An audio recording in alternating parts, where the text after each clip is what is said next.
ఒక మనుషుడు కాదు కానీ దేవుడు మనతో మాట్లాడలాగిన. హల్లెలూయా, ఆమేన్, ఆమేన్, హల్లెలూయా. దేవునికి మహిమ కలుగును గాక.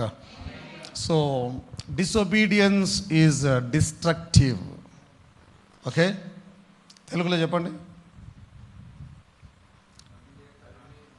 అవిధేయత నాశనకరమైనది. Exactly, okay. అవిధేయత నాశనకరమైనది. పెద్దలు చెప్పినప్పుడు వినకపోతే పిల్లలు తప్పిపోతారు,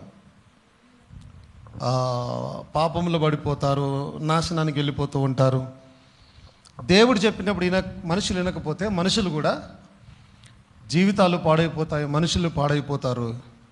ఓకే, కుటుంబాలు పాడైపోతాయి దేవుడు చెప్పినప్పుడు వినకపోతే, వ్యక్తిగత జీవితాలు పాడైపోతాయి. సో ఆ డిసొబీడియన్స్, అవిధేయత అనేది చాలా ప్రమాదం, చాలా ప్రమాదం, చాలా భయంకరమైనది. అది అది నాశనకరమైనది. నిన్ను దేవుని నుంచి దూరంగా తీసుకుని వెళ్ళిపోతుంది, నిన్ను గాయపరుస్తుంది, ఆమేన్, నిన్ను పాడు చేస్తుంది, డెవలప్ కాకుండా చేస్తుంది. చాలా చాలా దాంట్లో ఉంటాయి, ఆమేన్. సో దాంట్లో వచ్చే ఇంకొక మాటనే obedience is better than sacrifice. అవునా? బలులు అర్పించడం కంటే మాట వినుట శ్రేష్టం. అంటే లోబడము శ్రేష్టం. నువ్వు బలులు అర్పిస్తే కాదు, లోబడము శ్రేష్టం.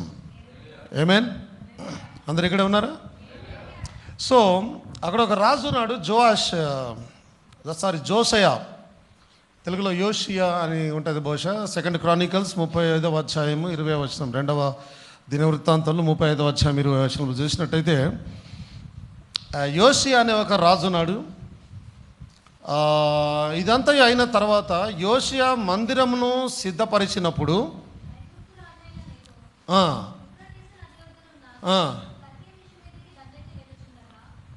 మీకు గుర్తొచ్చిందా? ఇది ఇంతమంది బోధించాను నేను ఈ సబ్జెక్ట్. సో జాగ్రత్త వినండి. జోసియా ఇక్కడ ఉన్నాడు, ఓకే, మీరందరూ ఇక్కడే ఉన్నారా? జోసియా ఇక్కడ ఉన్నాడు, ఈయన రాజ్యం ఇది. ఐగుప్తు రాజు ఉన్నాడు, ఓకే. ఐగుప్తు రాజు ఎక్కడికి వెళ్తున్నాడు? నెకో యూఫ్రటీస్ నది వద్ద ఉన్న కర్కెషు మీదికి దండెత్తి వెలిచి ఉండగా, ఓకే, అందరు గమనిస్తున్నారా? ఐగుప్తు రాజు ఉన్నాడు అక్కడ, ఆయన కర్కెషు మీదకి దండెత్తిపోతూ ఉన్నాడు. జోసియా ఇక్కడ ఉన్నాడు, ఓకేనా. వీడేమో వాని మీదకి దండెత్తిపోయాడు, వాడు యుద్ధం చేసుకుంటున్నారు. అర్థమైందా? ఇది ఎట్లా ఉందంటే ఇండియా పాకిస్తాన్ గొడవ పడుతుంటే మధ్యలో వాడు వస్తాడు చూడు పక్కకి వెళ్ళి. ఎవడు? చైనా. వాడొచ్చి మధ్యలోకి వెళ్తూ ఉంటాడు. వాడొచ్చి వెళ్తే ఏమవుతుంది? ఇప్పుడు ఇండియా ఎటు తిరుగుతుంది? చైనా మీదకి తిరుగుతుంది, అంతే కదా. మధ్యలో వచ్చి గెలిగితే చైనా మీదకి తిరుగుతుంది. అందుకే ఆ మధ్య చైనా ఇండియన్ సోల్జర్స్ కొట్టుకున్నప్పుడే చనిపోయిన ఆయన పేరు సంతోష, ఏంటి ఆయన పేరు? సంతోషే కదా. సోల్జర్ వాళ్ళ తోపులాటలో రాళ్ళు పెట్టుకొని కట్టెలు అవి ఇవి ముళ్ళు అవన్నీ పెట్టి కొట్టుకున్నప్పుడు ఆయన చనిపోయినాడు. యాక్చువల్లీ వాస్తవానికి పెద్ద తేడా ఏం లేదు, అంటే వాళ్ళకి మనకు గొడవ లేదు. కానీ ఈ పాకిస్తాన్ తరపున సపోర్ట్కి వచ్చి ఇలా వచ్చేసరికి మనకు మరలా ఏమైంది? ఇప్పుడుగా మన శత్రువు యొక్క ఫ్రెండ్ మనకు శత్రువు అయిపోయినాడు. నేను పొలిటికల్గా మాట్లాడుతా ఉన్నా. సో ఆ రకంగా ఈ జోషియా ఇక్కడ ఉన్నాడు, వాడెవడో వాని మీదకి యుద్ధానికి పోతుంటే ఈయన పోయి మధ్యలో జరిగినాడు యాక్చువల్లీ. అయితే రాజైన నెకో అతని యొద్దకు రాయబారులను పంపి, యూదా రాజా నీతో నాకేమి, నువ్వెందుకు మధ్యలోకి వస్తున్నావు? పూర్వం నుండి నాకు శత్రువు. ఇప్పుడు ఈ నెకో ఎవరు? యాక్చువల్లీ ఐగుప్తు రాజు ఈయన, అంతేనా. ఈ ఐగుప్తు రాజు యూఫ్రటీస్ దగ్గరన ఏమైనా పేరు కర్కెషు మీదకి వెళ్తూ ఉన్నాడు. ఆయనకి ఏం ఉద్దేశం ఉందో, ఎందుకు యుద్ధానికి వెళ్తున్నాడో, వాళ్ళకి మధ్య ఏ సమస్య ఉందో ఆయన పోతా ఉంటే ఈయన దండెత్తి వచ్చినాడు. ఇప్పుడు ఈ నెకో అంటున్నాడు, యూదరాజా నీతో నాకేమి, నువ్వెందుకు మధ్యలోకి వస్తున్నావు, నీకు నాకేం సంబంధము? నీకు నాకు మధ్య ఏం గొడవ లేదే. పూర్వము నుండి ఆ. నాకు శత్రువులకు వారి మీదకే గాని ఆ. నేడు నీ మీదకి నేను నేను ఎప్పుడైనా రాలేదు. సరే నా శత్రువుల మీదకే పోయినాను తప్పితే నీ మీదకి ఎప్పుడైనా వచ్చానా నేను? దేవుడు త్వర చేయమని నాకు ఆజ్ఞాపించెను గనుక. ఇప్పుడు ఎవరు త్వర చేయమని ఎవరు పెట్టారంట? నేకోని ఎవరు పంపిస్తున్నారట? దేవుడు త్వర చేసి నన్ను పొమ్మన్నాడు కాబట్టే నేను వెళ్తూ ఉన్నాను.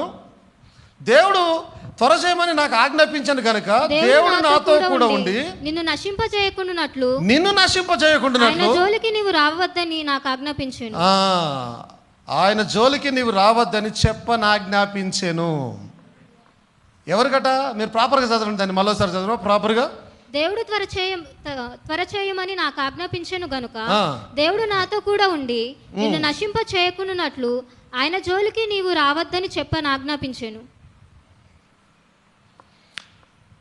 సో ఇంగ్లీష్ లో for God commanded me to make haste forbear thee from meddling with God who is with me that he destroy thee not. అంటే దేవుడు నాతో ఉన్నాడు, ఓకే, నువ్వు పాడవకుండానట్లు మధ్యలో రావద్దని నీకు చెప్పమంటున్నాడు దేవుడు. అర్థమైంది అందరికీ? అంతేనా అక్కడ ఉన్నది?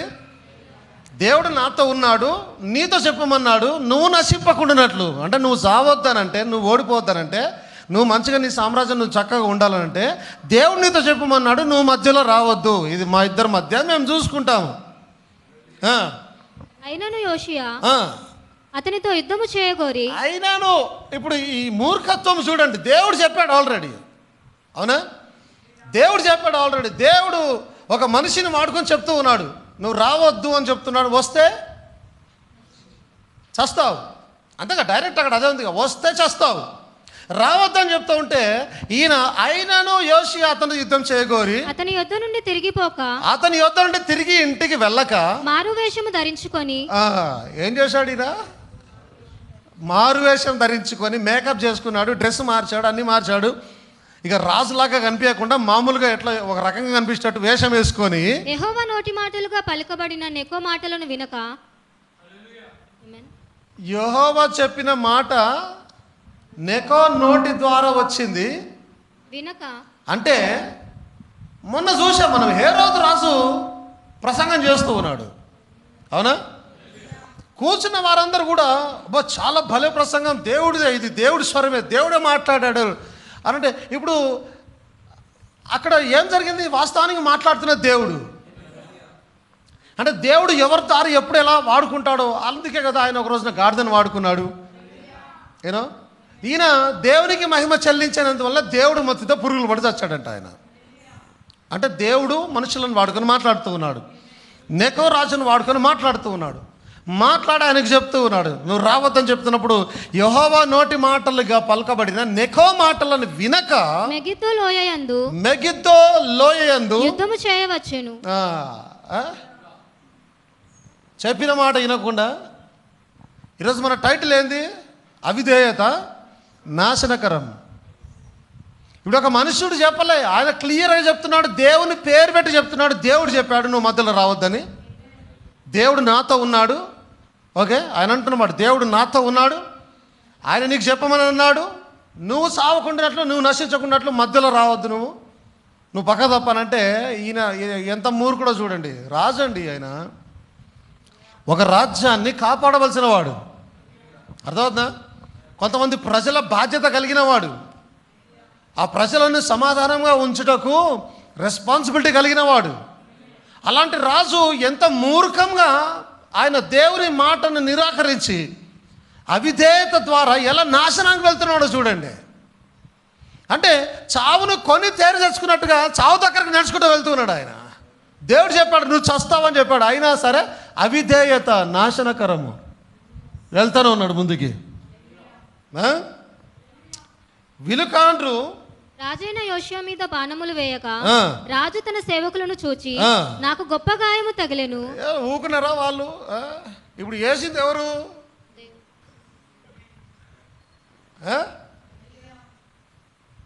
ఆ విలుకాండ్రి ఎవడు అసలు? వడిసల ఇసిరింది ఎవరు? దేవుడు.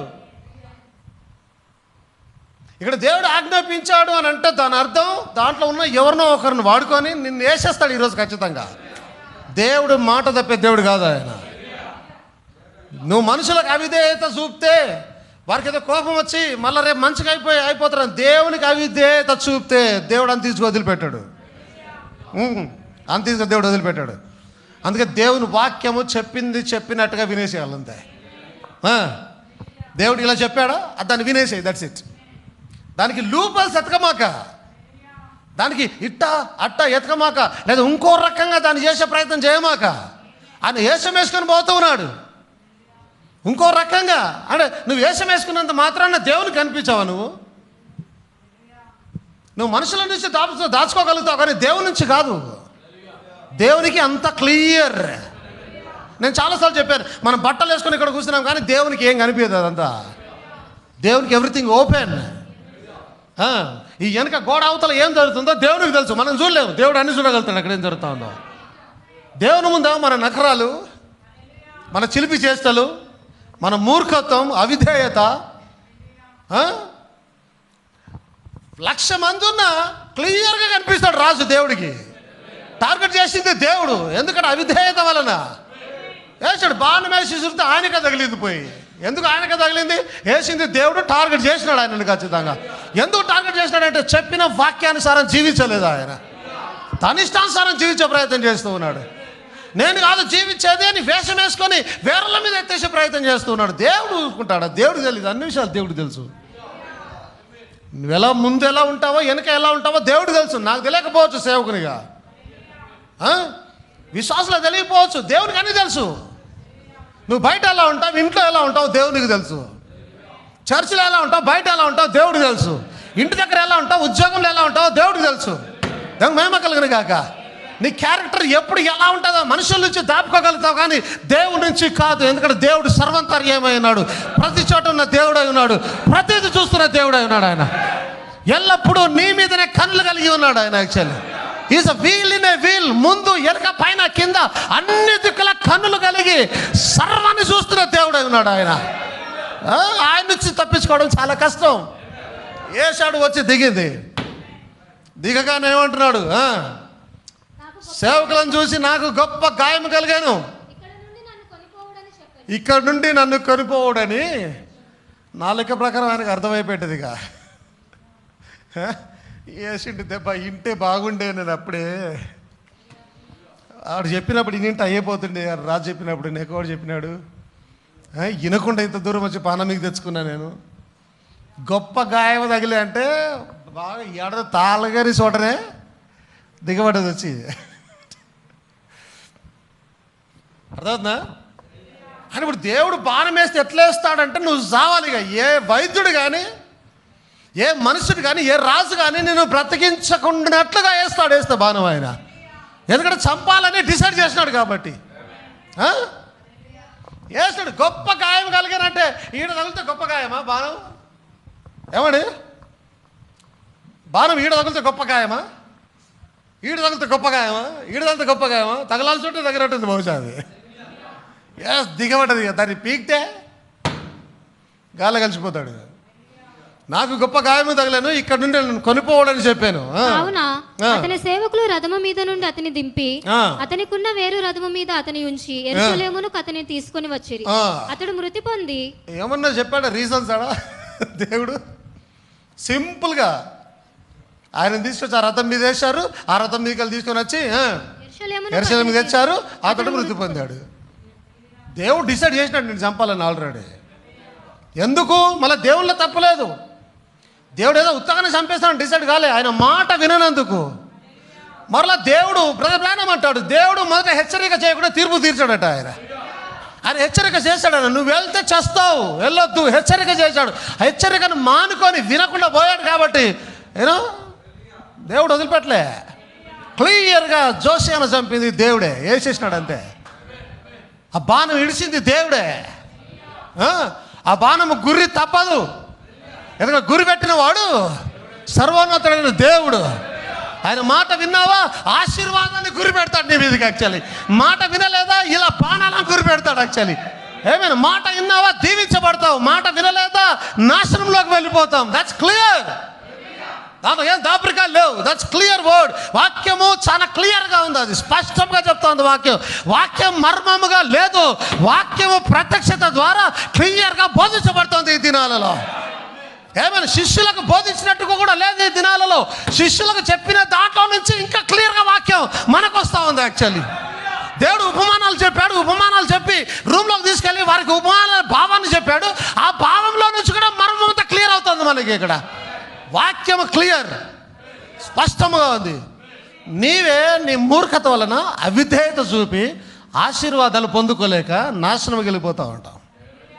ఎవరైనా any Christian, any messages believers ఎవరైనా సరే, దేవుడు కావాలని ఏది చేయడు, కావాలని ఎవరిని గాయపెట్టాడు, కావాలని ఎవరిని ఇబ్బంది పరచాడు ఆయన. దేవుడు లోకంను ఎంతో ఎంతో అని రాశాడు. ఎంత అనంటే తన ఏకైక కుమారుణ్ణి నీ కొరకు బలర్పించేశాడట ఆయన. అంత ప్రేమించిన దేవుడు. ఏమైనా హల్లెలూయా. సో చూడండి, అతడు మృతి పొంది పాతి పెట్టబడెను. యోషియా చనిపోయినని ప్రలాపము చేసిరి. ఇక అంతమించి ఏమైంది? లాస్ట్ మిగిలేది దుఃఖం. దురాశ దుఃఖానికి చేట అన్నట్టుగా ఏమండి, లాస్ట్ మిగిలింది దుఃఖం. అదవుతుందా? అయిపోయింది. ఏమో చనిపోయానని ప్రలాపము చేసిరి. ఎప్పుడైనా సరే మనుషులందరూ కూడా ఒకవేళ దేవుని ఆజ్ఞలకు లోబడడం లేదు అని అంటే వారి సొంత నాశనం కొరకే ముందుకెళ్తూ ఉన్నారు. ఎనీవన్, పాస్టర్ గారు చెప్పింది నువ్వు చేయడం లేదు అని అంటే నీ నాశనానికి నువ్వే ముందుకెళ్తున్నావు. ఇప్పుడు పాస్టర్ గారు చెప్పింది ఏంటి? దేవుడు ఆయనలో నుంచి మాట్లాడుతూ ఉన్నాడు. ఆయన అట్లా అనుకునే నువ్వేందే నాకు చెప్పేది, నువ్వు పాస్టర్వి, నువ్వు అంతే, నువ్వేంది నాకు చెప్పేది, నేను పోతే యుద్ధానికి ఆయన చచ్చాడు. కానీ వాస్తవానికి నీకే ద్వారా మాట్లాడుతున్నది దేవుడు, పాస్టర్ ద్వారా మాట్లాడుతున్నది దేవుడు. దేవుడు చెప్పినప్పుడు నువ్వు దాన్ని వినకపోతే నాశనమే. అవిధేయత నాశనకరము. ఏమేన్ అర్థమవుతుంది అందరికీ? అవిధేయత నాశనకరం అంటే ఏం చెప్తే అది చేసే అంతే. ఈరోజు ఈ మాట కట్టే పట్టుకొని మీరు బయటకు వెళ్ళాలి. ఇక్కడ నుంచి ఏం చేయాలి? ఏం చెప్తే అది అట్టే చేసేయండి. That's it. అదే నీకు ఆశీర్వాదం. ఫలానా చేయమని చెప్పాడా, అది చేసేసేయండి. అదే నీకు ఆశీర్వాదం. అర్థమవుతుందా? అంత మించి వేరేది ఆలోచన చేసావా నువ్వు వేషం వేసుకుంటున్నట్టే. దేవుడు చెప్పింది కాక వేరేది చేసే ప్రయత్నం చేసావా నువ్వు వేషం వేసుకుంటున్నావు. దాని అర్థం నువ్వు రెడీ అవుతూ ఉన్నావు. ఏమేన్. సో చూడండి, ఆయన యోషియా చిన్నతనంలోనే రాసాడు. మనకందరూ చాలాసార్లు ధ్యానం చేసుకున్నాను ఆయన గురించి. అవునండి, చిన్నతనంలోనే రాజు అయినాడు ఆయన. ఆయన ఆయన 8వ సంవత్సరంలోనే రాజు అయినాడు. 8 years ఉన్నప్పుడే కింగ్ అయినాడు ఆయన. తెలుసా అండి ఒక విషయం? యోషియా 8వ సంవత్సరంలో ఉన్నప్పుడు, ఈ చిన్నపిల్లలు ఉన్నప్పుడే రాజు అయినాడు ఆయన. 15వ సంవత్సరంలో ఉన్నప్పుడు దేవుని ఎత్తికే ప్రయత్నం చేసినాడు ఆయన. 15 yearsలోనే దేవుని ఆయన బ్యాప్టిజం తీసుకోవడానికి లేదా ఆయన దేవుని వెంబడించడానికి 20, 30, 40 సంవత్సరాలు పట్టలేదు. ఆయనకి 50 సంవత్సరాలు పట్టలేదు, సత్యదాకా పట్టలే. 15వ సంవత్సరంలోనే దేవుని వెతికే ప్రయత్నం చేశాడు. మీరు కావాలంటే బైబిల్ తీసుకున్న తర్వాత చదువుకునే ప్రయత్నం చేయండి. 19వ సంవత్సరంలోనే ఆయనకు 19వ సంవత్సరం వయసున్నప్పుడు దేవుని ఆలయాన్ని రిపేర్ చేసే ప్రయత్నం చేసినాడు ఆయన. 15 yearsలో 15వ సంవత్సరం వయసులో ఉన్నప్పుడు ఎవరున్నారు ఇక్కడ? 15 years ఎవరు ఉన్నారా? 15 చంటమ్మా నువ్వు ఉన్నావుగా. 13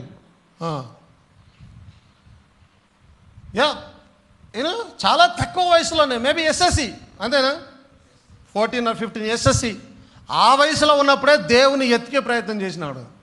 దేవుని ఎలా సంతోషపరచాలి, దేవుడు ఏంటి, దేవుడు ఏం చెప్తున్నాడు అని ఎత్తికే ప్రయత్నం చేసినాడు. 19వ సంవత్సరంలో ఆయన ఆ రాజ్యంలో ఉన్న విగ్రహాలను కూలగొట్టేసినాడట. రాజ్యంలో ఉన్న విగ్రహాలను నరికేసినాడు. యెహోవా దేవుడే నిజమైన దేవుడు, ఆయనకు మాత్రమే ఆరాధన జరగాలని 19వ సంవత్సరం వయసులో విగ్రహాలను నాశనం చేస్తున్నాడు. అంటే ఎంత రోషం కలిగినాడు చూడండి దేవుని కొరకు. అంటే ఆ రాజ సంతానంలో వస్తున్న వారి రోషం అలాగే ఉంటుంది. యాక్చువల్లీ దేవుని మహిమకలను గాక, ఆ రాజ సంతానంలో వస్తున్న రోషం ఈ రోజున మనం కూడా రాజ సంతానం అయినాం. యాక్చువల్లీ దేవుని మహిమకలను గాక, అబ్రహాము యొక్క రాజ సంతానం అయినాం మనము. ఏమైనా అబ్రహాముతో వాగ్దానం చేస్తున్నాడు. నేను రాత్రికాలం ధ్యానం చేస్తున్నాను. అబ్రహాంతో ఆయన వాగ్దానం చేస్తా అంటాడు, నీకు నీ గర్భంలో నీకు ఒక కుమారుడు పుడతాడు, అతని నుంచి రాజులు బయలుదేరుతారు నీలో అని అన్నాడు. ఆయన ఎక్కడున్నారు ఆ రాజులు? పెట్టెపరకలు కూర్చొని లేరా? ఇది రాజులని యాచక సమూహము ఎక్కడికి వెళ్ళొచ్చారు? అబ్రహాం వంశంలోంచి వచ్చిన వారు కాదా వీరందరూ కూడా? ఏమేన్ మనమందరం రాజులైన యాచక సమూహం అయినా దేవుని స్తోత్రం కలుగును గాక. సో 19వ సంవత్సరంలోనే రాజు అయిన వాడు, 8వ సంవత్సరం రాజు 19వ సంవత్సరంలో దేవునికి అర్పణ, దేవునికి ఆరాధన, దేవునికి మహిమ కలిగినట్టుగా విగ్రహాలను నాశనం చేస్తూ ఉన్నాడు. ఆయన తన రాజ్యాన్ని, తన సంఘాన్ని, తన కుటుంబాన్ని దేవుణ్ణి ఆరాధించినట్టుగా ప్రేరేపిస్తూ ఉన్నాడు. ఆయన ఆమె తండ్రి కాదండి, తాత కాదండి, పుట్టిన చిన్నవాడు కుమారుడు తన సంఘాన్ని, తన రాజ్యాన్ని దేవునికి ఏకం చేస్తూ ఉన్నాడు, దేవుని కొరకు సిద్ధం చేస్తూ ఉన్నాడు. ఆయన మనమేమో మన 19వ సంవత్సరంలో ఇష్టానుసారంగా జీవితం జీవిస్తుంటాం, ఇష్టానుసారంగా పోతూ ఉంటాం, ఇష్టానుసారంగా ఉద్యోగాలు చేసుకుంటూ ఉంటాం, ఇష్టానుసారమైన జీవితం, పాపం జీవితం, దేవునికి దూరమైన జీవితాన్ని జీవిస్తుంటాం. 19వ సంవత్సరంలో జోసియా రాజు దేవునికి మహిమ కలిగినట్టుగా విగ్రహాలను నాశనం చేస్తూ ఉన్నాడు. ఇంకా చెప్పాలంటే తన తండ్రికి ఆజ్ఞాపిస్తూ ఉన్నాడు, తన తల్లికి ఆజ్ఞాపిస్తూ ఉన్నాడు, తన అన్నదమ్ములకు ఆజ్ఞాపిస్తున్నాడు, తన అక్కచెల్లెలకు ఆజ్ఞాపిస్తున్నాడు, మీరు దేవుని ఆరాధించాలి ఇతనానని చెప్పేసి. నీ అన్నతో మాట్లాడడం నీ వల్ల కాదు, నీ తమ్ముతో మాట్లాడడం నీ వల్ల కాదు, నీ అక్క, నీ చెల్లి, నీ అన్న, నీ నాయన, నీ అమ్మ, నీ తాత, నీ అబ్బా, నీ బతికే సరిగాలే. కానీ జోసియా కుటుంబీకులందరినీ మోకాల మీద తీసుకొని వచ్చాడు దేవుని సన్నిధిలో. జోసియా రాజ్యాన్ని అంతా మోకాల మీద తీసుకొని వచ్చాడు దేవుని కొరకు. దేవుణ్ణి ఆరాధించాలి, ఏ విగ్రహం ఆరాధించబడడానికి వీలేదు. విగ్రహాలను నరికేసి యెహోవాయే నిజమైన దేవుడు, ఆయన ఆరాధించాలని కుటుంబాలంతా మోకాల మీద తీసుకొని వచ్చాడు, రాజ్యాన్ని మోకాల మీద తీసుకొని వచ్చాడు. ఇక్కడ ఎవరు లేరా జోసియాలు? వేషం వేసుకున్న జోసియా కాదు, బ్యాప్టిజం తీసుకున్న జోసియాలు ఇక్కడ ఎవరు లేరా? కుటుంబాలను బాగు చేసుకునేవారు, కుటుంబాలను వాక్యానుసారంగా తీసుకుని వచ్చేవారు ఒక్క జోసియా లేడా ఇక్కడ? మీకే తెలవాలి. కొంత బేస్ పెంచినది ఏమండి? ఇక్కడ ఉన్నారు అందరూ. 19వ సంవత్సరంలో విగ్రహాలను కూల్చాడు, 25వ సంవత్సరంలో ఆలయం తిరిగి కట్టాలని అన్నాడు ఆయన. 25 years అండి, అదొక ఏజా? ఈరోజు తల్లిదండ్రులు ఎట్టున్నారంటే 25 yearsలో వాడు సినిమాకి వెళ్తే పోనీ క్రిస్టియన్స్ పోనీ ఏ వయసులో చేయాల్సిన ఆ వయసులో చేయాలి, పోనీ సినిమా చూస్తాడు ఫ్రెండ్స్తో వెళ్ళని. కొంతమంది మూర్ఖులు ఎట్లా ఉన్నారంటే అమ్మాయిలతో తిరుగుతుంటే కూడా పోనీలే ఏ వయసులో చేయాల్సిన ఆ వయసులో చేయాలి. నువ్వు అసలు తల్లివే కాదు, భూమి మీద నువ్వు ఒక దరిద్రం. నీ కొడుకు అలా పోతుంటే నువ్వు అలా అన్నావనంటే నీ అంత దరిద్రమైన స్త్రీ భూమి మీదనే లేదు. ఉన్నారు, అన్నవాళ్ళు ఉన్నారు. ఒక నిజమైన తల్లి పొద్దున్న లేచి దేవుని వాక్యాన్ని వినిపిస్తుంది తన బిడ్డలకి. ఒక నిజమైన తల్లి పొద్దున్న లేవగానే తన బిడ్డలు మోకాల మీద తీసుకొని వచ్చి దేవునికి ప్రార్థన చేపిస్తుంది నిజమైన తల్లి. ఒక నిజమైన తల్లి తన బిడ్డలు ఎలా పెరగాలి, ఎలా వస్త్రాలు ధరించాలి, ఎలా తిరగాలి, ఎలా మాట్లాడాలి, ఎలా తినాలి, ఎలా పనులు చేయాలి, ఎలా కుటుంబాన్ని చక్కబెట్టాలి, తన బిడ్డలకు అన్ని నేర్పిస్తుంది నిజమైన తల్లి. పాపం చేస్తుంటే చేయని ఈ వయసులో కాదు ఎప్పుడు చేస్తాడనంటే నువ్వు అట్టే చేసినావు నీ వయసులో. అడేయమంటగా చెమ్మదికెళ్ళి ఎవడి కొడుకునైతే అట్లా చేస్తారు, కూతుర్ని వదిలిపెట్టి మరి అట్లే.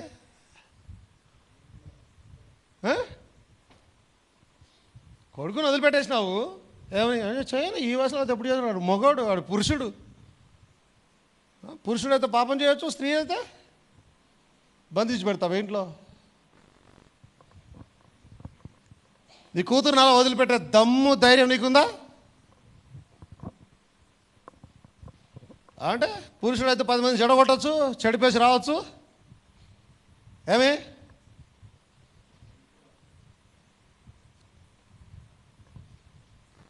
నీ కొడుకు పోయి బయట చెడగొడతావు అంటే ఎంతమంది ఆడపిల్లలు ఏమండి? మరి నీ ఆడపిల్లలు కూడా అలాంటి వారిని భార్యను పడరని గ్యారెంటీ ఎవరు? అది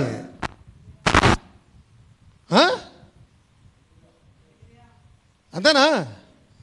ఇట్స్ వయసు వరుస. నువ్వు ఇతరులకు అట్లా చేస్తా నీకట్ట.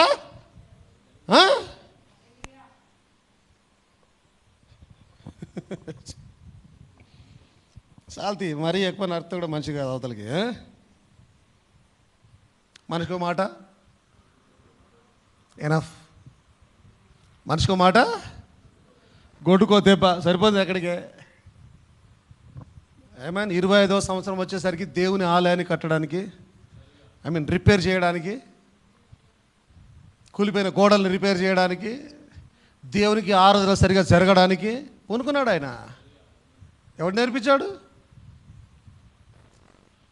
ఆ రాజవంశంలో వస్తుంది అది, ఆ రక్తంలో వస్తుంది అది. అర్థమవుతుందా? ఆ రక్తంలో వస్తుంది అది. ఎవడు నేర్పించాల్సిన అవసరంలే. కానీ బ్రదర్ బ్రానం అన్నాడు, తల్లి స్త్రీ 5వ సువార్త అని అన్నాడు ఆయన. ఏమని? 5వ సువార్త. 5వ సువార్త అంటే నువ్వు ఎలాంటి బోధ చేయాలి ఇంట్లో నీ పిల్లలకి, నువ్వు ఎలాంటి ప్రార్థనలు చేయాలి, ఎలా నేర్పించాలి వారికి, వారు ప్రార్థన చేసేటట్టుగా, వారు పాటలు పాడేటట్టుగా, వారు వాక్యాన్ని ధ్యానించేటట్టుగా, వారు చక్కగా చేసేటట్టుగా ఒక తల్లిగా నువ్వు ఎలా బోధించాలి వారికి. ఎవరు ఆమె చెప్తలేరు? తల్లులు గారా? తల్లుల ఉద్దేశం లేదా మీరందరికీ? నిలబెడతా జాగ్రత్త మొత్తం ప్రార్థన అంతా. ఆమేన్. అంటే బీర్బామ్మకండి, అరే ఏం మాట్లాడుతున్నాడు, భలే మాట్లాడుతున్నాడు.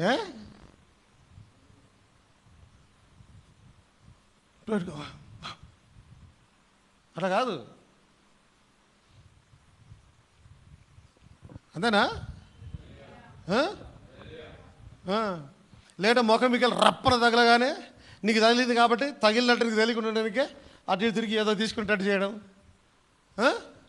నాకు కాదులే అని ఏదో చేస్తున్నట్టు చేయడం, అందరూ ఆమె కేకలేస్తుంటే నీకు మనసు రాకుండా నువ్వు అప్పుడే ఏదో కదిలినట్టు చేయడం. ఈ దొంగ వేషాలు ఇక్కడ కాదు, చర్చిలో.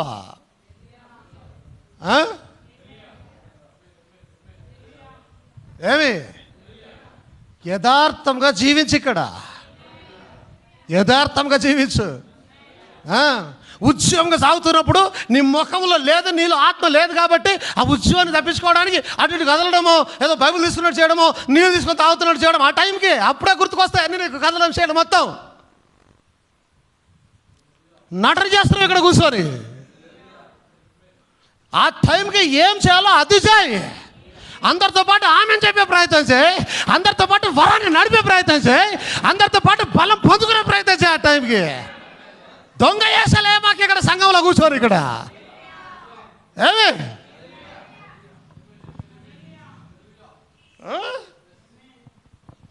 కేకలాయి నీ అంతటా నువ్వు దేవునికి, అరుసు నీ అంతటా నువ్వు దేవునికి. నువ్వు స్త్రీ అయినా, నువ్వు పురుషుడు అయినా, పిల్లలైనా, పెద్దలైనా, సంఘ కాపరి అయినా, సంఘ కాపరి ఫ్యామిలీ అయినా, ఎవరైనా పర్వాలే, నీకు దేవుడు తాకాడని అనిపిస్తే దేవునికి కేకలేసే ప్రయత్నం చేయి, వరాన్ని నడిపే ప్రయత్నం చేయి. అక్కడ జోసేలాగా వేషం వేసుకునే ప్రయత్నం చేయమాక. దేవుడు మాట్లాడినప్పుడు అతడు మానుకోవాల్సింది పోయి వేషం వేసుకుంటున్నాడు. దేవుడు ఇక్కడ మాట్లాడినప్పుడు నువ్వు ఆమెను హల్లెలూయా చెప్పకుండా ఏం చేస్తున్నావు? వేషం వేసుకునే ప్రయత్నం చేస్తున్నావు. నీళ్ళ కొరకు ఎదుగురావు, ఇలా అటు ఇటు కదలడం, బుగ్గలు తీయడం, ఏదో చేసుకోవడం, చున్ని సదురుకోవడం, ఏదో చేసే ప్రయత్నం చేస్తున్నావు. అంటే జోసేలాగా వేషం వేస్తున్నావు ఆ టైంకి నువ్వు. అంతేనా?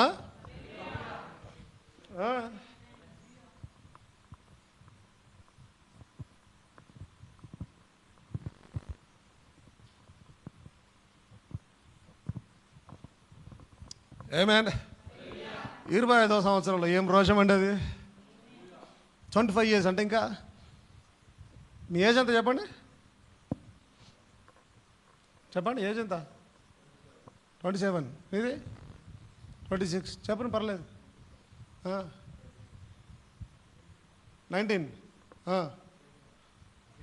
21 ఇది 1 నువ్వే 40. మరి ఇందాక 1 అను. ఏం చక్క చెప్పు, ఇట్లా 42 రవి ఆప్కా 31.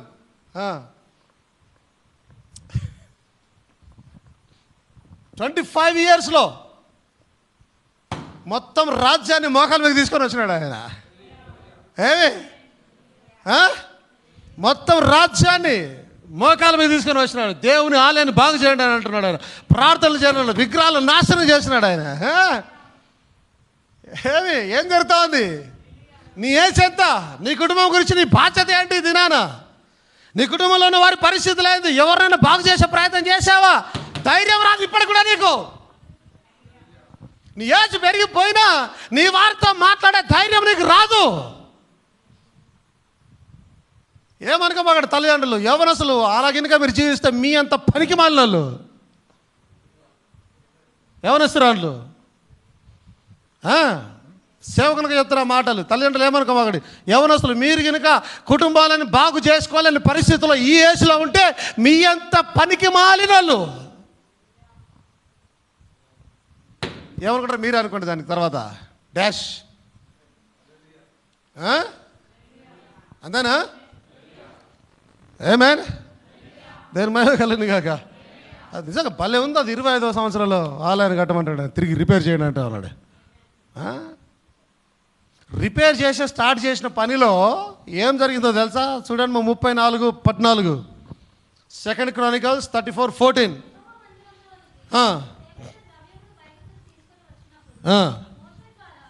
యెహోవా దయచేసిన ధర్మశాస్త్రము గల గ్రంథము యాజకుడైన హిల్కీయాకు కనబడెను. ఏం జరిగింది?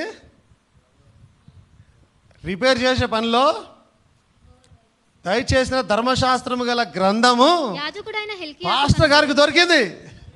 అర్థమవుతుందా? పాస్టర్ గారికి బైబిల్ దొరికింది. అప్పుడు హిల్కీయా యెహోవా మందిరమందు ధర్మశాస్త్రము గల గ్రంథము నాకు దొరికెనని శాస్త్రియగు షాఫానుతో చెప్పి ఆ గ్రంథమును షాఫానుకు అప్పగించాను. షాఫాను ఆ గ్రంథమును రాజునొద్దకు తీసుకొని షాఫాను ఏం చేశాడట? ఆ గ్రంథమును రాజునొద్దకి. ఎవరి దగ్గరికి?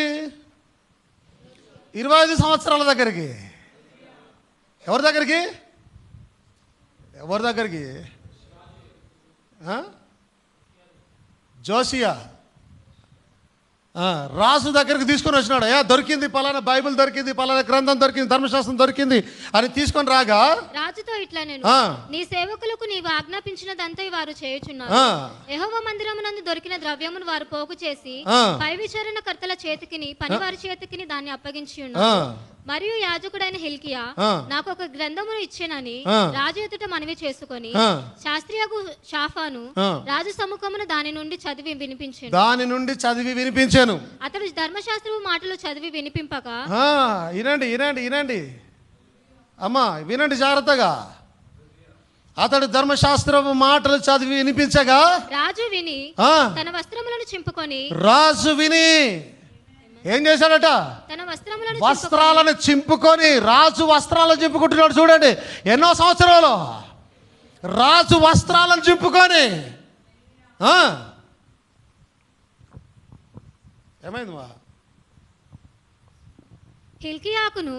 హిల్కీయాకును ఏమైంది? మైక్ పనిచేస్తా. హిల్కీయాకును షాఫాను కుమారుడైన అహీకాముకును మీకా కుమారుడైన అబ్దోనుకును శాస్త్రియకు షాఫానుకును రాజు సేవకుడైన ఆశయాకును ఇలాగున ఆజ్ఞాపించాను, మీరు వెళ్ళి దొరికిన ఈ గ్రంథములోని మాటల విషయమై నా కొరకును ఇశ్రాయేలు యూదావారిలో శేషించి ఉన్న వారి కొరకును యెహోవా యొద్ద విచారణ చేయుడి. మన పితరులు ఈ గ్రంథమునందు వ్రాయబడి ఉన్న సమస్తమును అనుసరింపక. మన పితరులు ఏమంటాడు ఆయన? మీరు వెళ్ళి నా కొరకు రాజ్యం కొరకు ప్రార్థన చేయండి.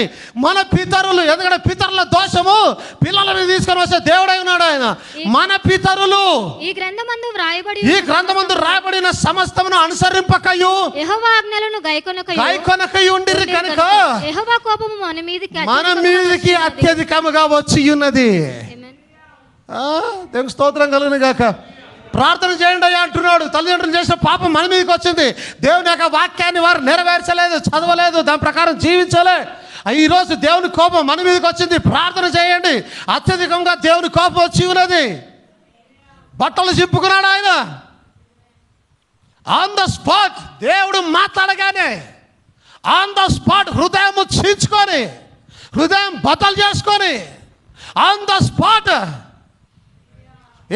ఈరోజు వినిపించబడితే రేపు కాదు నీ రెస్పాన్స్ ఇచ్చేది. ఈరోజు దేవుడు నీతో మాట్లాడితే ఎల్లుండి కాదు నువ్వు వచ్చి చెప్పేది. ఈరోజు దేవుడు నీతో మాట్లాడితే ఇంకా సంవత్సరం తర్వాత కాదు నువ్వు చెప్పేది. ఆన్ ద స్పాట్ దేవుడు నీతో మాట్లాడితే ఆన్ ద స్పాట్ అందుకే నపుంసకుడు అంటున్నాడు ఫిలిప్పుతో, ఏమయ్యా నీళ్ళు అక్కడ ఉన్నాయి, నీకేంటి సమస్య? బ్యాప్టిజం ఇవ్వడానికి నాకు బ్యాప్టిజం ఇచ్చారు అంటూ ఉన్నాడు ఆయన. కొర్నేలికి ఆ రాత్రి కాలంలో అడగగానే ఆన్ ద స్పాట్ బ్యాప్టిజం ఇచ్చేస్తున్నాడు అక్కడే. రెస్పాన్స్ అనేది ఇమీడియట్గా దేవుడు నీతో మాట్లాడినప్పుడే, నీ దిన సంబంధమైన వాక్యం వచ్చినప్పుడు, దేవుడు నీతో మాట్లాడుతున్నప్పుడు, దేవుడు నీ రక్షణ గురించి మాట్లాడుతూ ఉన్నప్పుడు, సేవకుని ద్వారా దేవుడిని సంధిస్తున్నప్పుడు ఆన్ ద స్పాట్ దేవా నా పాపాలు క్షమించుమని ఆయన, దేవా నేను దోషం చేసి ఉన్నాను, నన్ను క్షమించు ప్రభు, లేదంటే నాకు బ్యాప్టిజం కావాలని ఆయన, నేను రక్షణ పొందుకోవాలనుకుంటూ ఉన్నానని ఆన్ ద స్పాట్ అదే క్షణాన నపుంసకుడు గల్లబట్టేశాడు, నీళ్ళునే, నీకేంటి సమస్య అన్నాడు ఆయన. ఎందుకంటే బ్యాప్టిజం తీసుకోవాలనే కోరిక బిలీవర్లో ఉండాలి, ఇవ్వాలనే కోరిక సేవకులలో కాదు. నీలో కోరిక పుట్టాలి, నువ్వు దేవుని అంగీకరించాలని, దేవుని వాక్యాన్ని ధ్యానం చేయాలని, దేవుని వాక్యానుసారం జీవించాలని, దేవుడు చెప్పినట్టుగా ముందుకు వెళ్ళాలని నీలో కోరిక పుట్టాలి. అది సేవకుడు ఏం చేస్తాడు? నువ్వు వచ్చి మునుగుతాంటే ముంచేస్తాడు, తీసుకొని వెళ్ళి. ఇది బలవంతంగా తీసుకొని ముంచేది కాదు, ఇది ఆమేన్. బలవంతంగా పెళ్లి చేసేది కాదు, ఇది స్తోత్రం కలను గాక. అలానే నువ్వు సంవత్సరాలు వెయిట్ చేయాల్సిన అవసరం లేదు. ఆన్ ద స్పాట్ దేవుడు నీతో మాట్లాడినప్పుడు, ప్రైజ్ ది లార్డ్, దేవుడు ఎప్పుడైతే నీతో మాట్లాడాడో ఆన్ ద స్పాట్, నాకు ఈ దేవుడు కావాలి, నాకు ఈ సంయమ కావాలి, నాకు ఈ రక్షణ కావాలి, నేను ఎత్తబాటులో ఉండాలి, అయ్యా మార్కెట్ తెరవడు నాకు ఇప్పుడు, ప్రైజ్ ది లార్డ్.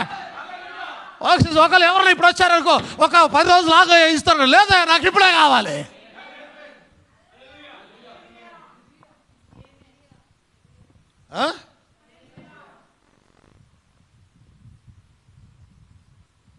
కొలంబియా దేశంలో మీటింగ్కి వెళ్ళాను నేను మీటింగ్ జరుగుతూ ఉంది. సేవకునికి 50 years 55 years మినిస్ట్రీ సెలబ్రేషన్ ఏదో జరుగుతూ ఉంది సేవకునికి. ఓకే, పాటలు పాడుతున్నారు, అన్నీ జరుగుతూ ఉన్నాయి. పైన వీడియో నడుస్తూ ఉంది, 2 పెద్ద అవి పెట్టినారు ప్రొజెక్టర్స్, వీడియోస్ వస్తూ ఉన్నాయి. ఇక్కడ జరుగుతూ ఉంది, బ్యాప్టిజం జరుగుతున్నాయి అక్కడ వెనకాల. బ్యాప్టిజం తీసుకుని వాళ్ళు తీసుకుంటూ ఉన్నారు, ఇచ్చే వాళ్ళు బ్యాప్టిజం వెనక ఇస్తూనే ఉన్నారు, వీడియోలు చూపిస్తూనే ఉన్నారు. ఇక్కడ జరగాల్సిన ప్రోగ్రాం జరుగుతూనే ఉంది. అంటే నువ్వు ఎప్పుడు కోరుకుంటే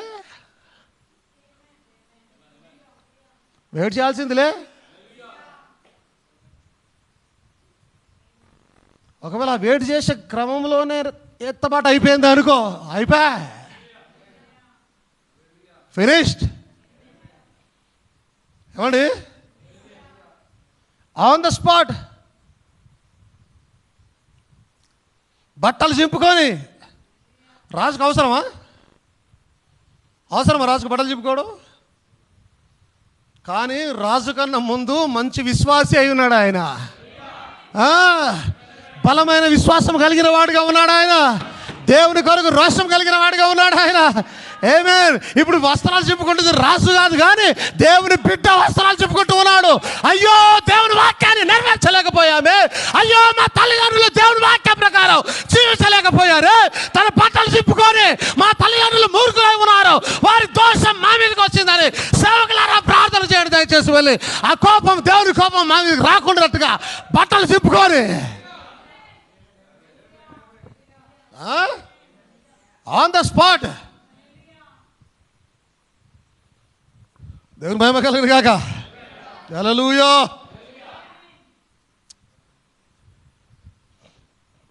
ఇది జరిగిన తర్వాత వస్తుంది అన్నెసెసరీ బ్యాటిల్కి వెళ్తాడు ఆయన, అనవసరమైన యుద్ధానికి వెళ్తాడు. ఇప్పుడు అంటే ఇప్పటిదాకా నువ్వు బాగా చేసావు కాబట్టి ఇకపైన నువ్వేం చేసినా నడుస్తుంది అనుకుంటే పొరపాటు. ఇప్పటిదాకా బాగా జరిగింది కాబట్టి ఇక నేనేం చేసినా అలాగే జరుగుతా అనుకుంటే పొరపాటు. నువ్వు ఎంత బాగా చేసినా, ఎంత మంచిగా జీవించినా, ఆ రోజుకు వచ్చిన దేవుని వాక్యం ప్రకారం జీవించాలి నువ్వు ఖచ్చితంగా. అర్థమవుతుందా? ఓ దేవుడు నీలో విజయాన్ని ఇచ్చి ఉండవచ్చు, నీ కుటుంబాన్ని గొప్పగా ఆశీర్వదించి ఉండవచ్చు, దాని అర్థం నువ్వు చేసే ప్రతిదీ ఒప్పు కాదు. దేవుడు సర్టన్ టైంలో మాట్లాడినప్పుడు అది నువ్వు పాటించి తీరాలి అక్కడ. ఈయన అనుకుంటున్నాడు నేను విజయం పొందుకుంటూ ఉన్నాను, నేను బాగా ఉన్నాను, అన్నింటిలో దేవుడు విజయం ఇస్తూ ఉన్నాడని. ఇప్పుడు వాళ్ళిద్దరు అనుకుంటుంటే మధ్యలో పోయినాడు. దేవుడు చెప్తే వినకుండా చచ్చాడు. కారణం కూడా రాలేదు దేవుడు అక్కడ, ఎందుకంటే కారణం లేకుండా చచ్చాడు. అక్కడ ఏ రోగం లేకుండా చచ్చాడు. ఎక్కడ గుచ్చుకుందో తెలియదు కానీ వచ్చి దిగబడ్డది ఏమి రాయలే. గాయమైంది కానీ ఏమి రాయలేదు దేవుడు. ఎక్కడ తగిలిందో రాయలేదు దేవుడు. ఎందుకంటే డీటెయిల్స్ కాదు కావాల్సింది, చచ్చాడా లేదా. అక్కడ డీటెయిల్స్ అవసరం లే. దేవుడు చంపాడా లేదా. ఏం చచ్చాడు? ఒక్క బాణం తగలని చచ్చాడా? చచ్చాడు. తగిలింది పెద్ద గాయమైందని అన్నాడు ఆయన. పెద్ద గాయం మనుషుడు చేయాలని దేవుడు చేయగలుగుతాడు దాన్ని. సావు దెబ్బ కొట్టాడు. సావు దెబ్బ.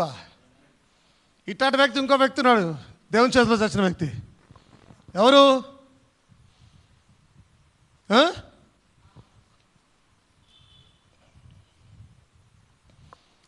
మీకాయా. 400 మంది ప్రవక్తలు. జ్ఞాపకం ఉందా?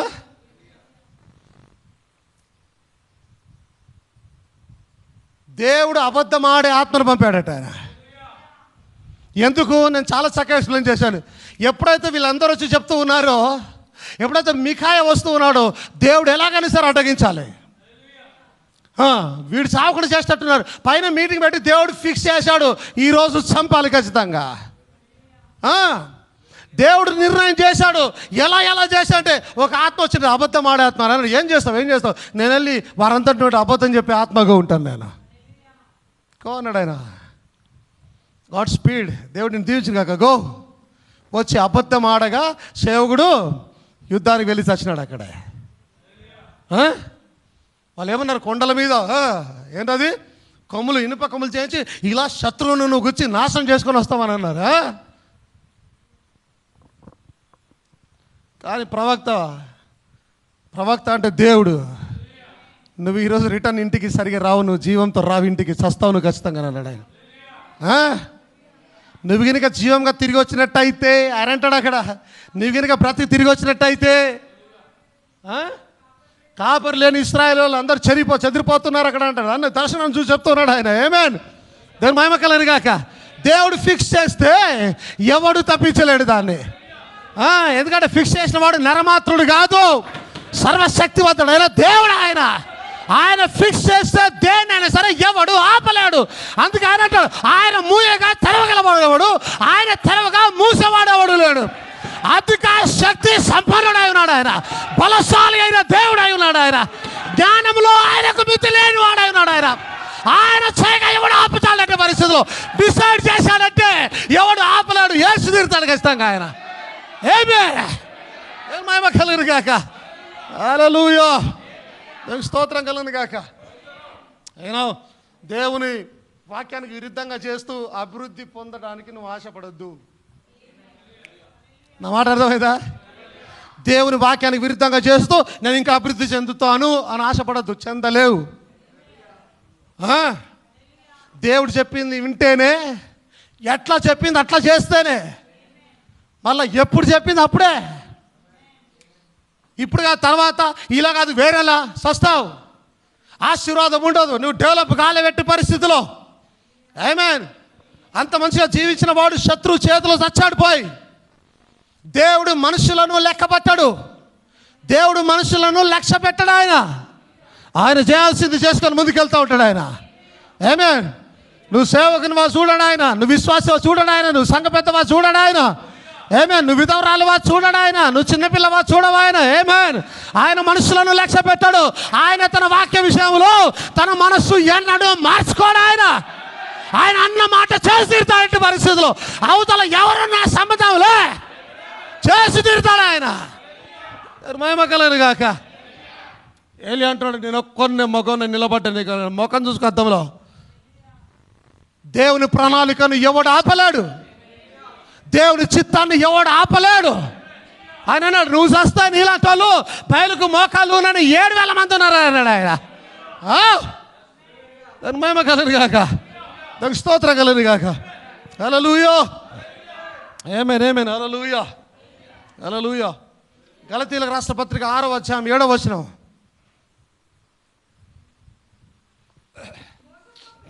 మోసపోకుడి, దేవుడు వెక్కిరింపబడాడు. ఏమి విత్తునో మనుషుడు ఏమి విత్తునో మనుషుడు ఏమి విత్తునో ఆ పంటనే కోయును. ఆ పంటనే కోయును. ఏమి అర్థమవుతుందా? మనుషుడు ఏమి విత్తుతాడో ఆ పంటనే కోస్తాడు. మోసపోకుడి, దేవుడు వెక్కిరింపబడాడు. ఆమేన్. దేవుడు తప్పు చేయడు. ఒకవేళ మనిషి నాశనం అవుతున్నాడంటే మనిషి తన పాపముల ద్వారానే, తన అవిధేయత వలన వాడే నాశనం అవుతున్నాడు తప్పితే దేవుడు ఎవరిని నాశనం చేయడు. దేవుడు ఎవరిని పాడు చేయడటి పరిస్థితిలో. కానీ మనిషి తన గుణం చేత, తన భక్తిహీనత చేత, తన అవిధేయత చేత మనుషుడు తనకు తానే నష్టాన్ని చేకూర్చుకుంటూ ఉన్నాడు. యాక్చువల్లీ దేవుడు నష్టపరిచేవాడు కాదు. ఆయన అందరూ ఆశీర్వదించబడాలని కోరుచూ ఉన్నాడు. అందరూ సంతోషంగా ఉండవాలని కోరుచూ ఉన్నాడు ఆయన. కానీ మనుషులే పాపము చేసి దేవుడు అనుగ్రహించిన మహిమను పొందుకోలేకపోతూ ఉన్నారు. మహిమ కలుగును గాక. సౌలు ఉన్నాడు. ఆమేన్. ఈరోజు అందరూ ఒకే మాటతో ఇంటికి వెళ్ళాలి. ఏం చెప్తే అది చేసేయాలి. ఏం చేయాలి? ఏం చెప్తే అది చేసేసేయాలి. సెకండ్ థాట్ లేదు. ఇక రెండవ ఆలోచన ఇల్లే. ఏం చెప్తే అది చేసేసేయాలి. ఇక్కడ ఉన్నారు అందరూ, అర్థమవుతుందా? ఏం చేయాలి? దేవుడు ఏం చెప్తే అది చేసేసేయి. అది నీకు నష్టం కలిగిస్తుందా? చేసేసేయి. నీకు నష్టం అనిపిస్తుందా? చేసేసేయి. ఎందుకంటే దేవుడు చెప్పాడు. నీకు లాభం కలుగుతుందా? చేసేసేయి. నీకు అని ఇబ్బందికరమైన పరిస్థితులు వచ్చాయా? చేసేసేయి. అందుకే అబద్ధం ఆడొద్దని అన్నారు. అబద్ధం ఆడడం ద్వారా కొన్ని సమస్యలు వస్తాయనుకున్నా అబద్ధం ఆడొద్దు. దేవుడు చెప్పాడు అబద్ధం ఆడొద్దని. దానివల్ల పలానా స్నేహం కోల్పోతాను, నేను స్నేహితులు దూరం అయిపోతాను. ఇప్పుడు నిజం చెప్తే అబద్ధం చెప్తాను. నో. స్నేహితులు దూరమైనా ఎందుకు? దేవుడు చెప్పాడుగా. దేవుడు ఏం చెప్తా చెయ్యి. ఆమేన్. సేవకుడు ఏం చెప్తా చెయ్యి. ఎందుకంటే సేవకుడు బైబిల్లో చెప్తూ ఉన్నాడు. దేవుడు చెప్పిందే సేవకుడు చెప్తూ ఉన్నాడు. ఏం చెప్తా చెయ్యి. నిర్లక్ష్యం వద్దు. అబద్ధం చెప్పొద్దని అన్నాడు. చెప్పమాక. అవతల సమస్యలు వస్తున్నాయి, అబద్ధం చెప్పమాక. చాలాసార్లు చెప్పాను కదా. ఆయన అబద్ధాలు 1000 అబద్ధాలు అయినా సరే ఆడి ఓ పెళ్ళి చేయాలట. చేయొచ్చు? అట్లా చేయొచ్చునా?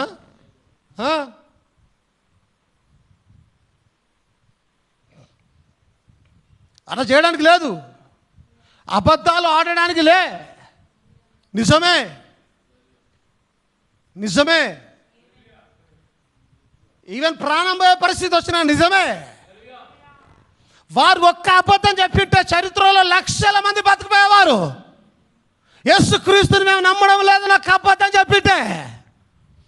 కానీ నిప్పుకు కూడా భయపడక, ఖడ్గానికి భయపడక, రాసులకు భయపడక ధైర్యంగా సత్యాన్ని చెప్పారు. ఒక్కడ అబద్ధం ఆడలే.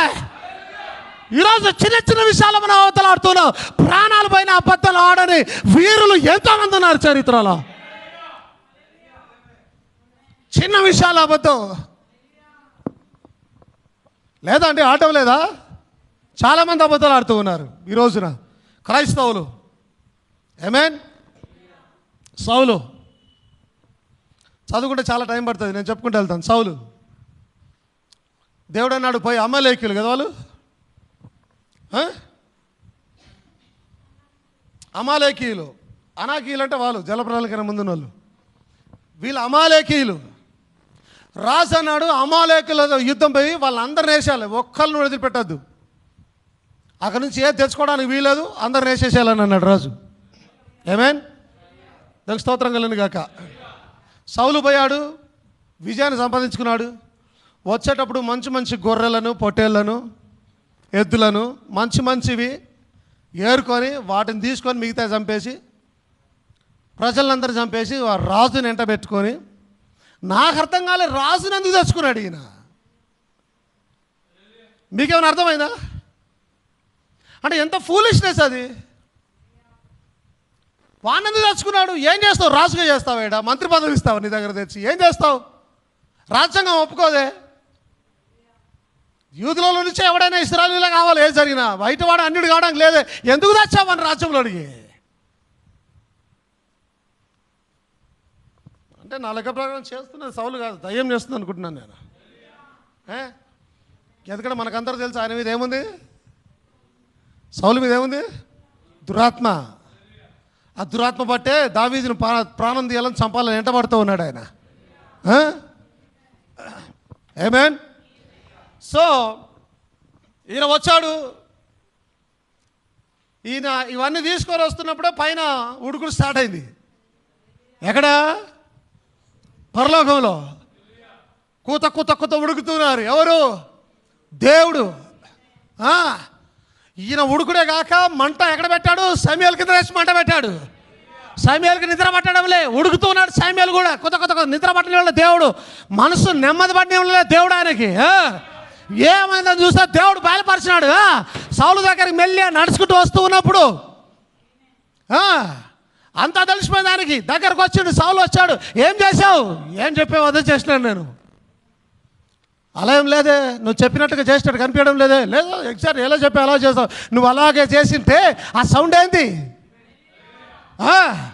ఆ గొర్రెల శబ్దం, ఎద్దుల శబ్దం ఏంది? ఆ అల్లరి ఏంది? ఎక్కడిది అదంతా అని అంటాడు. ఆ మాట నాకు నచ్చలేదు అనమాట. నీ దేవునికి బలి అర్పించడానికి, ఆరాధన చేయడానికి నేను తీసుకొని వచ్చాను. నీ దేవుడు కాదా అంటే ఇప్పుడు ఎవరు మాట్లాడుతూ ఉన్నారు? దురాత్మ మాట్లాడుతూ ఉంది సౌల్లో నుంచి. నీ దేవునికి అని మాట్లాడుతూ ఉన్నాడు. నీ దేవునికి చేయడానికి ఎవరు చేశాడు? సౌలులో ఉన్న దురాత్మ సౌలును అలాగ చేయడానికి ప్రేరేపించి, దేవుని వాక్యం వినకుండా అవిధేయత చూపకుండా నాశనానికి వెళ్ళడానికి నువ్వు తప్పు చేసావు సౌలు. నేనేం చేయలేదు, కొన్ని అవి తీసుకొని వచ్చినాను, ఆ రాజుని తీసుకొని వచ్చినాను. ఆమేన్. దేవుడు తన పనిని నెరవేర్చుకుంటాడు ఆయన. ఒకసారి దేవుడు డిసైడ్ చేశాడు అందరిని చంపాలా అని అన్నాక ఎవడు రక్షించలేడు వాళ్ళని. ఒకళ్ళు నువ్వు ఇక్కడి నుంచి రక్షించుకొని ఇంకో దగ్గర తీసుకుపోయినా చంపేదాకా వదిలిపెట్టాడు.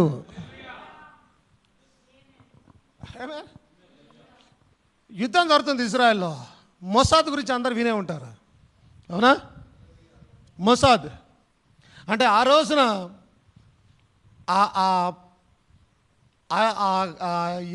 ఎరికోలోనికి వేగులు చూడడానికి పోయారే, వేగుల వారు ఆ టీం అనమాట. ఇప్పుడు అది అలా అలా అలా అలా అలా మొస్సాద్గా పరిణమించింది. మొసాద్ అనే టీం ఒక్కసారి ఇజ్రాయెల్ దేశంలో పలానా వాళ్ళని చంపాలని డిసైడ్ అయినాక, ఓకే, వాడు ప్రపంచంలో ఏ మూలన దాక్కున్నా చంపేసి వస్తారు పోయి.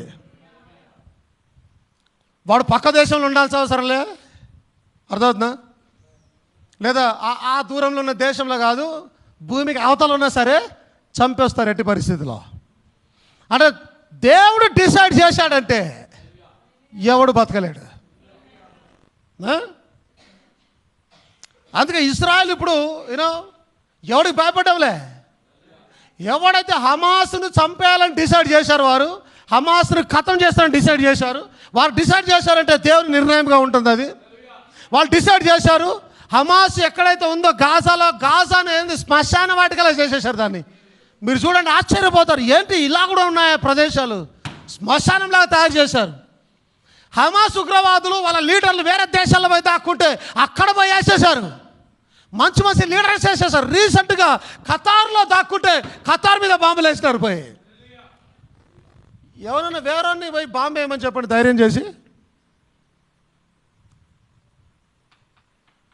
వేరే దేశంలో పోయి వాళ్ళ మీద బాంబులు వేయమని చెప్పండి, ఎవరికి ధైర్యం కాదు. వీళ్ళని ఎవడు ఆపలేడు. ఎక్కడ బాంబు వేయాలంటే అక్కడ. ఒక్క దేశం, ఇటు ఈజిప్ట్తో, ఇటు ఇరాన్తో, ఇటు ఇరాక్తో, ఇంకా ఆ పైన ఉన్న సిరియాతో, ఇంకా ఇక్కడ ఉన్న సౌదీ అరేబియాతో, ఈ దేశాలు అన్నిటితో పోరాడుతూ ఉంది. అందరిని ఓడిస్తూ ఉంది, అందరిని చంపుతూ ఉన్నది, ఆట ఆడుతూ ఉన్నది. ఇప్పుడు ఖతార్ మీద బాంబు వేసినారు. వీళ్ళు డిసైడ్ చేశారు, ఆల్రెడీ చెప్పారు, హమాస్ ఉగ్రవాదులు ఏ దేశంలో ఉన్నా ఎత్తికి మరీ చంపిన దాకా వదిలిపెట్టమని అన్నారు. వీళ్ళందరూ ఒకటేసారి ట్రంప్ దగ్గర కురికారు. పైరా రీసెంట్గా, అయ్యా దయచేసి ఇజ్రాయెల్ని ఆపండి. ఎందుకు? హమాస్ ఉగ్రవాదులు ఈ దేశాలన్నింటిలో ఉన్నారు. వాళ్ళకు తెలుసు అన్ని దేశాల మీద వీళ్ళు అటాక్ చేస్తారు ఖచ్చితంగా. దేవుడు సృష్టించిన బిడ్డలే అట్లా ఉంటే దేవుడు ఎట్లా ఉంటాడు మరిగా? ఏమే ఒక చేత బైబిల్ పట్టుకొని ధర్మశాస్త్రం పట్టుకొని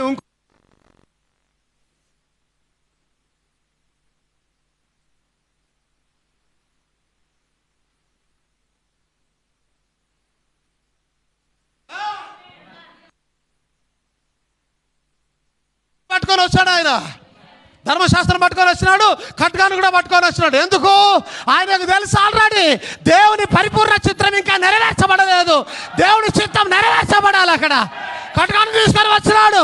అగగు రాజు వచ్చినాడు. ఎవడెక్కలేదు. అగగు రాజు వస్తే సరే నేను నెమ్మది పడ్డట్టుగా చేయగానే వాడు నా ప్రాణం బతికిపోయిందే, నేను బతికిపోయినానే అని వాడు ఎగురుతూ ఉండగా, వాడు అలా తిరిగిపోతూ ఉంటే ఏసి దెబ్బకొచ్చి వాడిని ముక్కలుగా నరికి ఖండాలుగా నరికి పోగులేసి పెట్టాడట అక్కడ ఆయన. ఇప్పుడు దేవుని పరిపూర్ణ చిత్తం నెరవేరింది అక్కడ. ఇప్పుడు దేవుడు సంతోషిస్తాడు అక్కడ. ఇప్పుడు దేవుడు ఆనందిస్తాడు అక్కడ.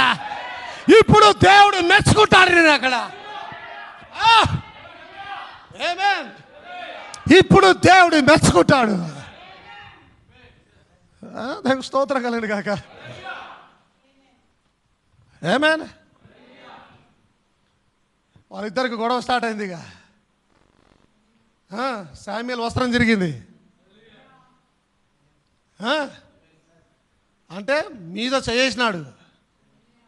అర్థమవుతుందా? నువ్వు రా, నాతో పాటు రా, దేవునికి ఆరాధన చేయాలా. ఈయన నేను రాను, పో నువ్వు చేసుకోపో. ఈయన ఎట్లా రావు అని ఆయన పట్టుకున్నట్టు, నడు నువ్వు రావాలి, ఇప్పుడు నేను రాసును, దేవుని ఆరాధన నాతో పాటు నువ్వు రావాలా అని గట్టిగా పట్టగానే ఆయన శర్మ ఆయన షర్ట్ పర్రం చిరిగిపోయింది. అయింది. నీ సంగతి చూస్తాడు దేవుడు అన్నాడు ఆయన. మీరు ఇంటి పోయిన చదువుకోండి, చాలాసార్లు బోధించాను దాన్ని. దేవుని మహిమ కలదు కాక. దేవుడు విడిచిపెట్టేవాడు కాదు ఆయన. ఆయన చిత్తము నెరవేరే వరకు, ఆయన అనుకున్నది సాధించే వరకు, అది ఎవరు అనేది లెక్క చేయడు ఆయన. ప్రపంచంలో ఎంతో మందిని లెక్క చేయలేదు ఆయన. దేవునికి స్తోత్రం కలుగును గాక. Praise the Lord. ఆమేన్. వీళ్ళని మాత్రమే ఎర్ర సముద్రం దాటిస్తే కుదరదు, వాళ్ళను కూడా ఎర్ర సముద్రంలో నాశనం చేయాలి ఆయన. ఆమేన్. ఈయన ఒక్కడే వారిని దాటిస్తే కుదరదు. వేరే దారి ఎత్తుకొని మరలా వస్తారు. శత్రు సైన్యము లేకుండా, శత్రు శేషము మిగలకుండా ఎర్ర సముద్రం దాటి రాగలుగుతారేమో, పడవలేసుకొని రాగలుగుతారేమో, అస్సలు రాకుండా వీళ్ళని దాటించడమే కాదు, వాళ్ళు లేకుండా కూడా చేసి దేవుడు ఉన్నాడు ఆయన. అదే పరిపూర్ణ చిత్తమైనది. ఆమేన్. వీళ్ళొక్కలు దాటిస్తే వాడు పడవలేసుకొని వస్తాడు. వీళ్ళని దాటిస్తే వాడు చుట్టూ తిరిగి వస్తాడు. శత్రు శేషము లేకుండా పరిపూర్ణ చిత్తం. ఆమేన్. ఎప్పుడైతే వర్తమానాన్ని అంగీకరిస్తావో, ఎప్పుడైతే శరీరంలోకి వచ్చావో, ఎప్పుడైతే సంఘంలోకి వచ్చావో, నీ శరీరాన్ని పరిపూర్ణం చేస్తూ ఉన్నాడు ఆయన. నీలో ఉన్న దురాత్మలు పారిపోతూ ఉన్నాయి, నీలో ఉన్న రోగాలు పారిపోతూ ఉన్నాయి. ఒక పరిపూర్ణమైన శరీరముగా, పరిపూర్ణమైన వధువుగా సిద్ధపడుతూ ఉన్నారు ఈ వ్యక్తులు. Praise the Lord. అది దేవుని పరిపూర్ణ చిత్తమైనది. అది ఆమేన్. హల్లెలూయా. మహిమ కలుగును గాక. ఏం చెప్తే అది లేవన్నాడా? లే, నో క్వశ్చన్. కూర్చోమన్నాడా? కూర్చో, నో క్వశ్చన్. అర్థమవుతుందా? ఏం చెప్తే అది చెయ్యి. హల్లెలూయా. ఆమేన్.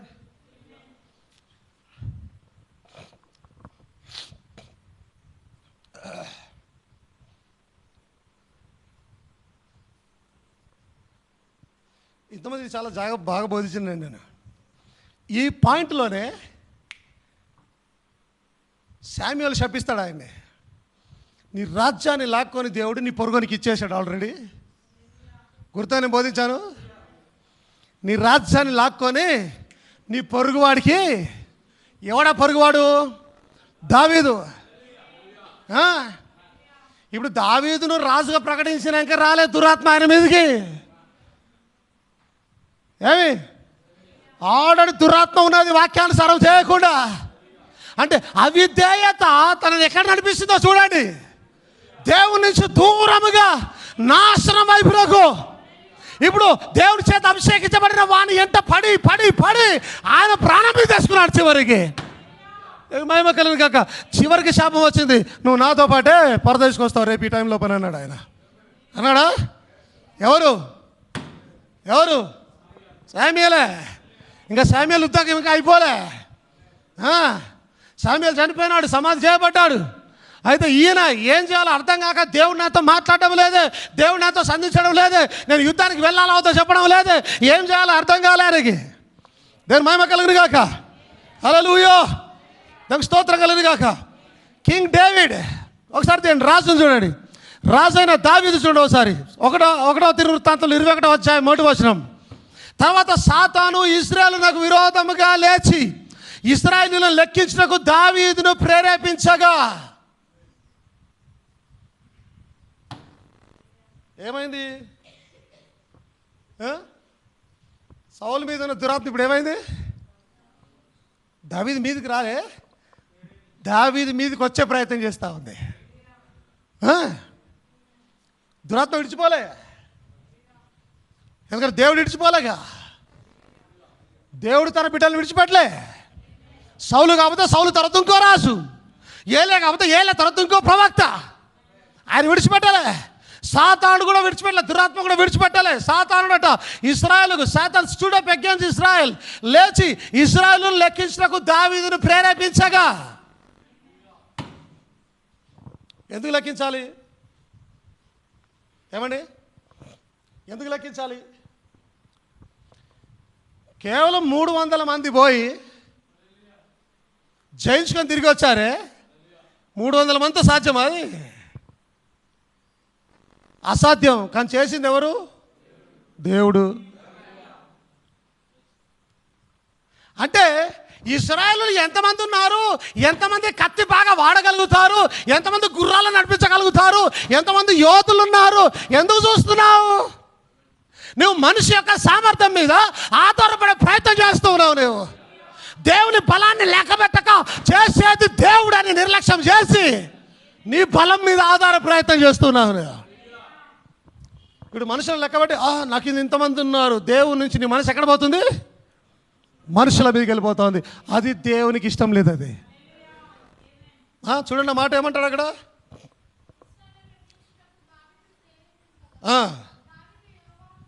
దావీదు యోవాబునకును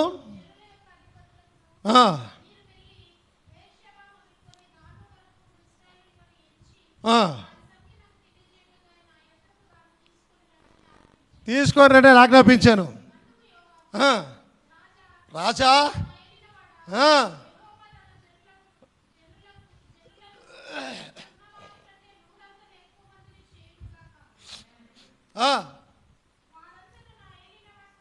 వారందరూ నా ఏలిన వాని దాసులు కారా?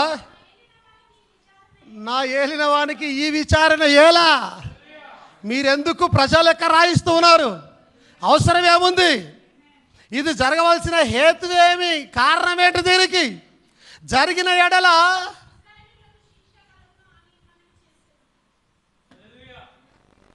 ఈ లెక్క కనుక జరిగితే ఇశ్రాయేలుకు నష్టం కలుగుతుందయ్యా. వద్దు, లెక్క పెట్టద్దు. దేవుడే మన బలం, మనుషులు కాదు. దేవుడే మన శక్తి, మనుషులు కాదు. యుద్ధాలు చేసే దేవుడే మన తరపున, మనుషులు కాదు. ఎంతమంది ఉన్నా మన సమస్య లేదు. ఆమేన్. ఆ విషయం దావీదుకు బాగా తెలుసు.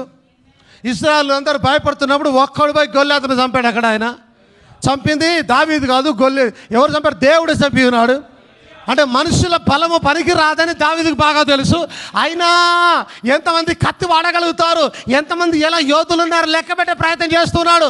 అంటే తన విశ్వాసాన్ని మరిచి తన భక్తిని విడిచిపెట్టి తన శక్తి మీద ఆధారపడే ప్రయత్నం చేస్తున్నాడు ఇప్పుడు ఆయన. అర్థమవుతాం మీకు అందరికీ? దేవునికి స్తోత్రం కలుగును గాక. అయినా దేవుడు చెప్తూ ఉన్నాడు, నువ్వు కనుక లెక్క చేశావా నష్టం కలుగుతుంది. ఏం చేశాడు చూడండి. నా యోవాబు మాట చెల్లక రాజు మాటనే చెల్లెను కనుక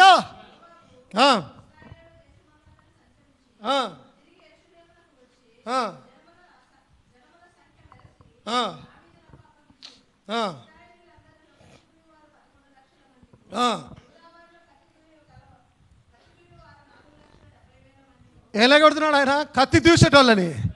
ఏమవసరం నీకు? కత్తి దూసేటోళ్ళతో నీకేమవసరం?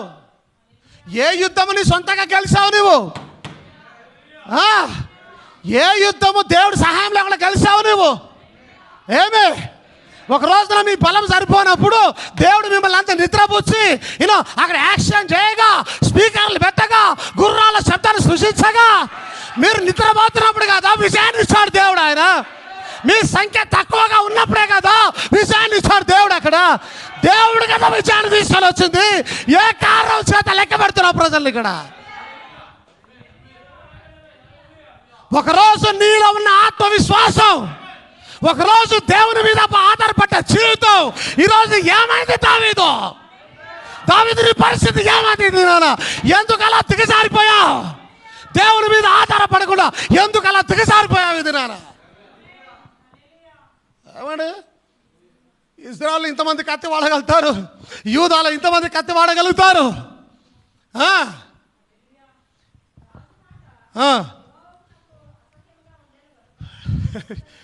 ఎంతైనా దైవసేవకుడే.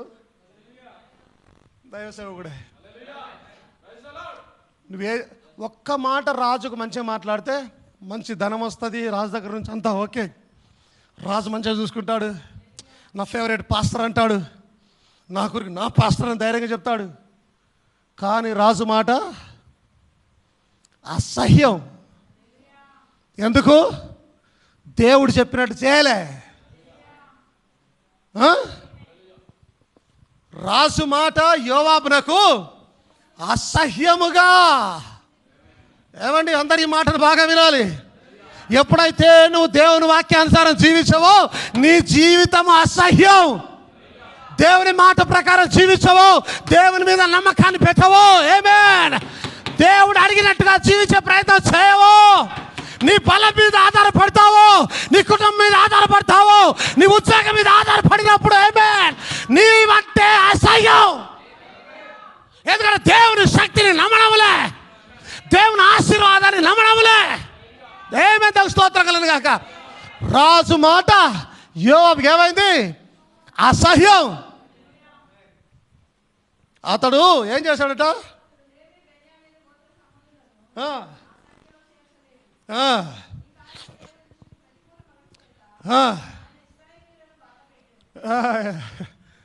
ఆమేన్. ఈ కార్యము and God was displeased with this thing. ప్రతికూలం అని అన్నది అక్కడ ఇంగ్లీష్లో. దేవునికి దుఃఖాన్ని కలిగించిందంట. ఐ మీన్ డిస్ప్లీజ్డ్, ఆయనను సంతోషపరచలేదంట ఈ విషయం. ఈ కార్యము దేవునిని సంతోషపరచనందువలన దేర్ఫోర్ హి స్మోట్ ఇజ్రాయెల్. కాబట్టి దేవుడు ఇజ్రాయెలును స్మోట్ అంటే మొత్తెను. స్మోట్ అంటే మొత్తెను. అంటే అంటే ఇక నేను పాపం చేశాను, దేవారాన్ని క్షమించిన ఆయన. బచ్చబతో పాపం చేస్తాడు, వచ్చి అయ్యా నన్ను క్షమించు ప్రభువా. ఏమండి, ఇప్పుడు ఇక్కడ వచ్చి పాపం చేసి నన్ను క్షమించు ప్రభువా. కీర్తనలు చదవండి, ఎన్నిసార్లు పాపం చేసి నన్ను క్షమించు ప్రభువా. ఆయన నువ్వు క్షమించే దేవుడు, ఎన్నిసార్లు పశ్చాత్తాపడినా క్షమించే దేవుడు. ఎందుకంటే ఆయన మంచి దేవుడై ఉన్నాడు. హల్లెలూయా. దావీదు చేసి అధిక పాపము తెచ్చుకుంటుని, నేను మిక్కిలి తెలివి లేకుండా ప్రవర్తించాను. దేవా నీ దాసుని దోషాన్ని తొలగించిన ఆయన అని మొర్ర పెట్టగా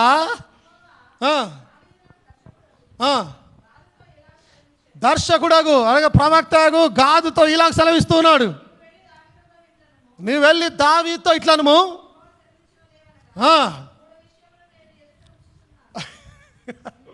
ఇంతమంది బోధించాడు, గుర్తుందా?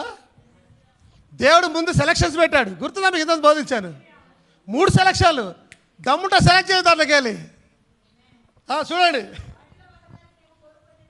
అంటే దేవుడు కూడా ఎలా ఆప్షన్స్ ఇచ్చి ఎలా చేస్తున్నాడు, భలే ఉందిగా. ఏమండి, దేవుడు కూడా ఆప్షన్స్ ఇస్తున్నాడు. సరే సరే దావీదు, ఓకే నేను క్షమించేస్తా, గట్ 3 ఆప్షన్స్ ఉన్నాయి, సెలెక్ట్ చేసుకో, వాటిలో నుంచి ఏదైనా ఒకటి సెలెక్ట్ చేసుకుంటే దాన్ని పిలిచి ఇట్లా నేను మొదటిది 1వ పాయింట్, ఈయన చూసి తెలుసుకున్న పాయింట్స్. 1, 3 ఏళ్ల పాటు కరువు కలుగుట.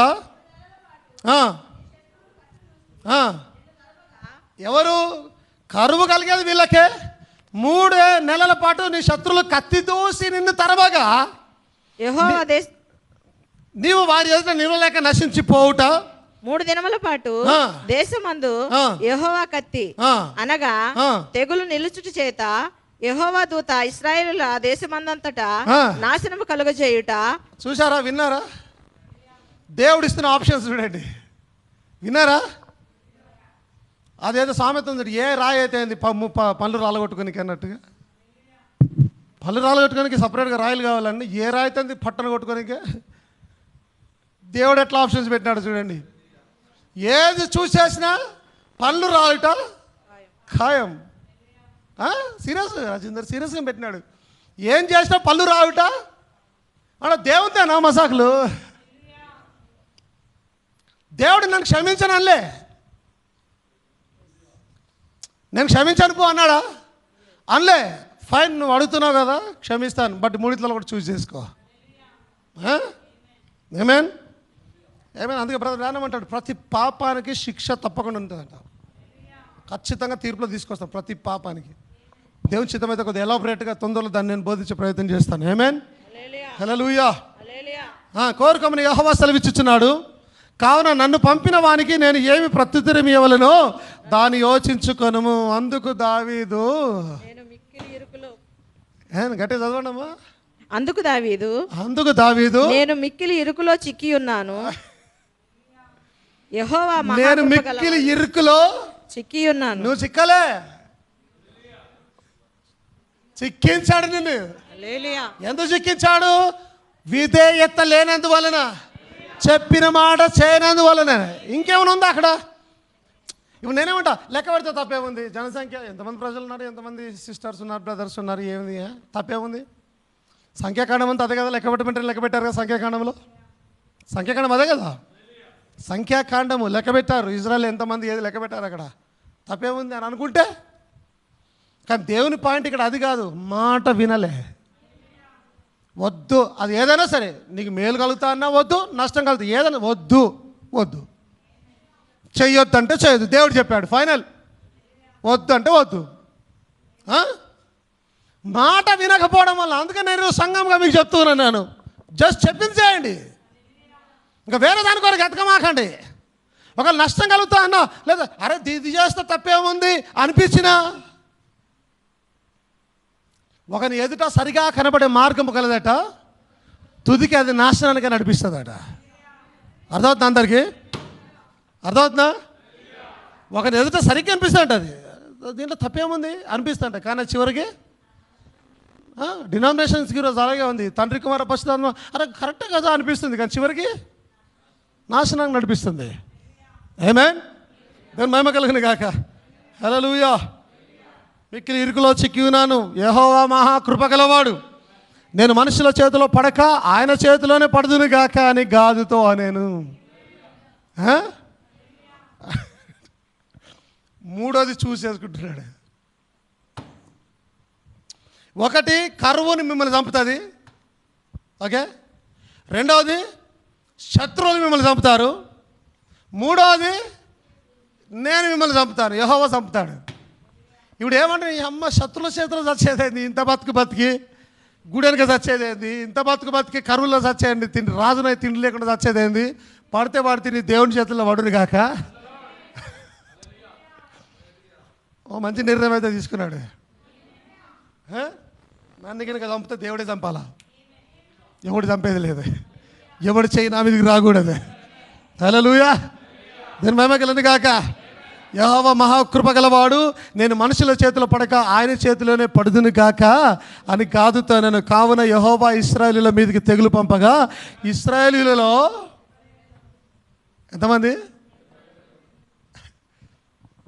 మీ జీవిత కాలంలో ఇంతమంది చావడం ఎప్పుడైనా చూసినారా? ఏమండి?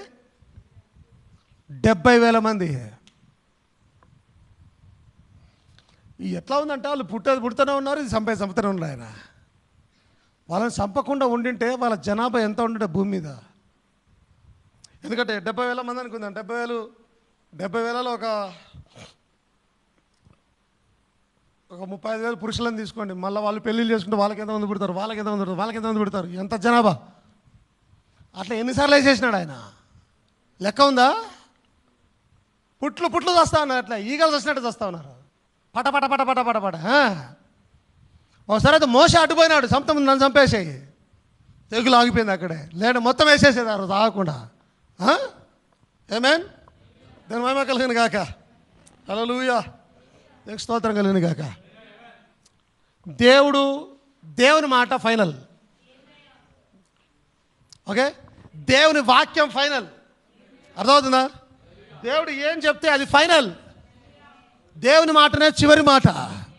దేవుని మాటనే మొదటి మాట, దేవుని మాటనే చివరి మాట. ఆయన ఏం చెప్తే అది జరిగి తీరలట్టి పరిస్థితిలో. ఏమైనా హల్లెలూయా. ఒక రోజున జకర్యా సేవ చేయడానికి వెళ్ళాడట. వచ్చి జకర్యా సేవ చేస్తున్నాడు, ప్రార్థనలు చేస్తున్నాడు, యాచనలు చేస్తున్నాడు. కుడివైపున సమ్వేర్ ఎక్కడో దేవదూత ప్రత్యక్షమైంది. బయట ప్రజలు ఎదురు చూస్తూ ఉన్నారు, ఈయన బయటకు వస్తే ఆశీర్వాదాలు తీసుకుందామని. ఈయన లోపల ఆలస్యం అవుతుంది. ఏమైందంటే దూత వచ్చి మాట్లాడుతున్నాడు ఆయనతో. ఓకే, నీకు కుమారుడు పుట్టబోతున్నాడు, అతనికి యోహాను అని పేరు పెడతావు. ఓకే, అతడు తండ్రుల హృదయంలో పిల్లల తట్టునకును అవిధేయులను నీతిమంతుల జ్ఞానమును అనుసరించుటకును తిప్పి ప్రభు కొరకు ఆయత్తపడిన ప్రజలను సిద్ధపరచుటకై ఏలియా యొక్క ఆత్మశక్తి గలవాడు ఆయన ముందుగా వెళ్ళును, కనుక నీకు సంతోషము మహానందమును కలుగును. అతడు పుట్టినందున అనేకులు సంతోషింతురు. నేను జకర్యా, ఇది నాకేలాగూ తెలియను, నాకెట్టా జరుగుతుంది ఇది? నేను ముసలివాడను, నా భార్యయు బహుకాలము గడిచినదని ఆ దూతతో చెప్పగా, మరియు ఆయన అన్నీ చెప్పిన తర్వాత అంటున్నాడు, నీవు వీటిని నమ్మలేదు కనుక ఈ సంగతులు జరుగుతున్న వరకు నీవు మాట్లాడక మౌనమయ్యింది అని అతనితో చెప్పాను. నీ నోరు మూసుకపోతాను అన్నాడు ఆయన. బయటకు వచ్చి అందరూ అయ్యా అయ్యా అయ్యా మాట్లాడితే నోరు తెరుస్తలేడు. ఇంత ఆలస్యం ఎందుకైంది, లోపల ఏం జరిగింది? నోరు తెరుస్తలేడు. ఈయన మాట్లాడబోయేసరి అందరూ అనుకున్నట్టు ఏదో దర్శనం కలిగింది ఆయనకి, అందుకే మాట్లాడకపోతున్నాడు అని సైలెంట్ అయిపోయినారు. తన తన తన తన డ్యూటీ అంతా, ఆలయంలో డ్యూటీ అంటే ఈ అర్చన డ్యూటీ అంతా ఫినిష్ చేసుకొని, పూజ సంబంధించిందంతా, దేవుని ఆరాధన సంబంధించిందంతా ఫినిష్ చేసుకొని ఇంటికి వెళ్ళేసరికి ఎలిజబెత్ న్యూస్ చెప్తా ఉంది, ఇలా ఇట్లా జరుగుతూ ఉంది అని చెప్పి. 5 నెలల వరకు ఎలిజబెత్ అమ్మ ఎవరికి చెప్పకుండా ఇంట్లోకి వెళ్ళి బయటకు కూడా వెళ్ళలేదంట ఆమె. 5 months వరకు ఇంట్లోకి వెళ్ళి బయటకు కూడా వెళ్ళలేదట. సేమ్ దూత అటు చెప్పిన దూతనే ఈయన ఇంటికి వచ్చి ఎలిజబెత్ ఈమెకు చెప్పిన వెంటనే ఆ దూత మరలా మరియ దగ్గరకు వచ్చాడు. మరియ దగ్గరకు వచ్చి దయాప్రాప్తురాలా నీకు శుభము, నీ గర్భములో దేవుని కుమారుడు పుట్టబోతున్నాడు. ఓకే, ఆయనకి యేసు అని పేరు పెట్టుదురు, అతడు పరిశుద్ధుడైన దేవుని కుమారుడు అనబడును. ఇవన్నీ చెప్పిన తర్వాత ఆమె అంటా ఉంది, నేను పురుషుని ఎరగని దాననే నాకు ఇది ఎలాగ జరుగును? ఆమేన్.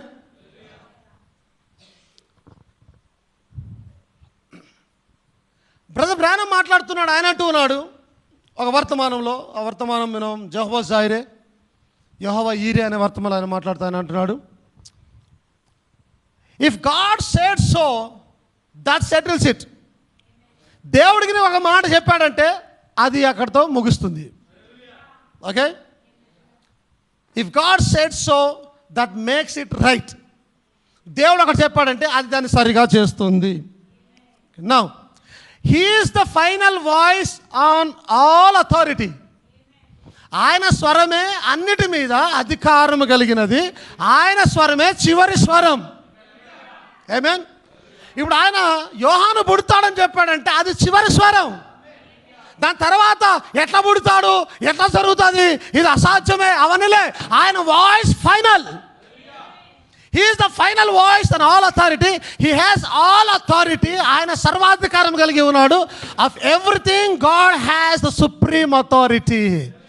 ప్రతి దాని మీద ఉన్నతమైన అధికారాన్ని ఆయన కలిగి ఉన్నాడు. ఆయన చెప్పిన మాట ఫైనల్.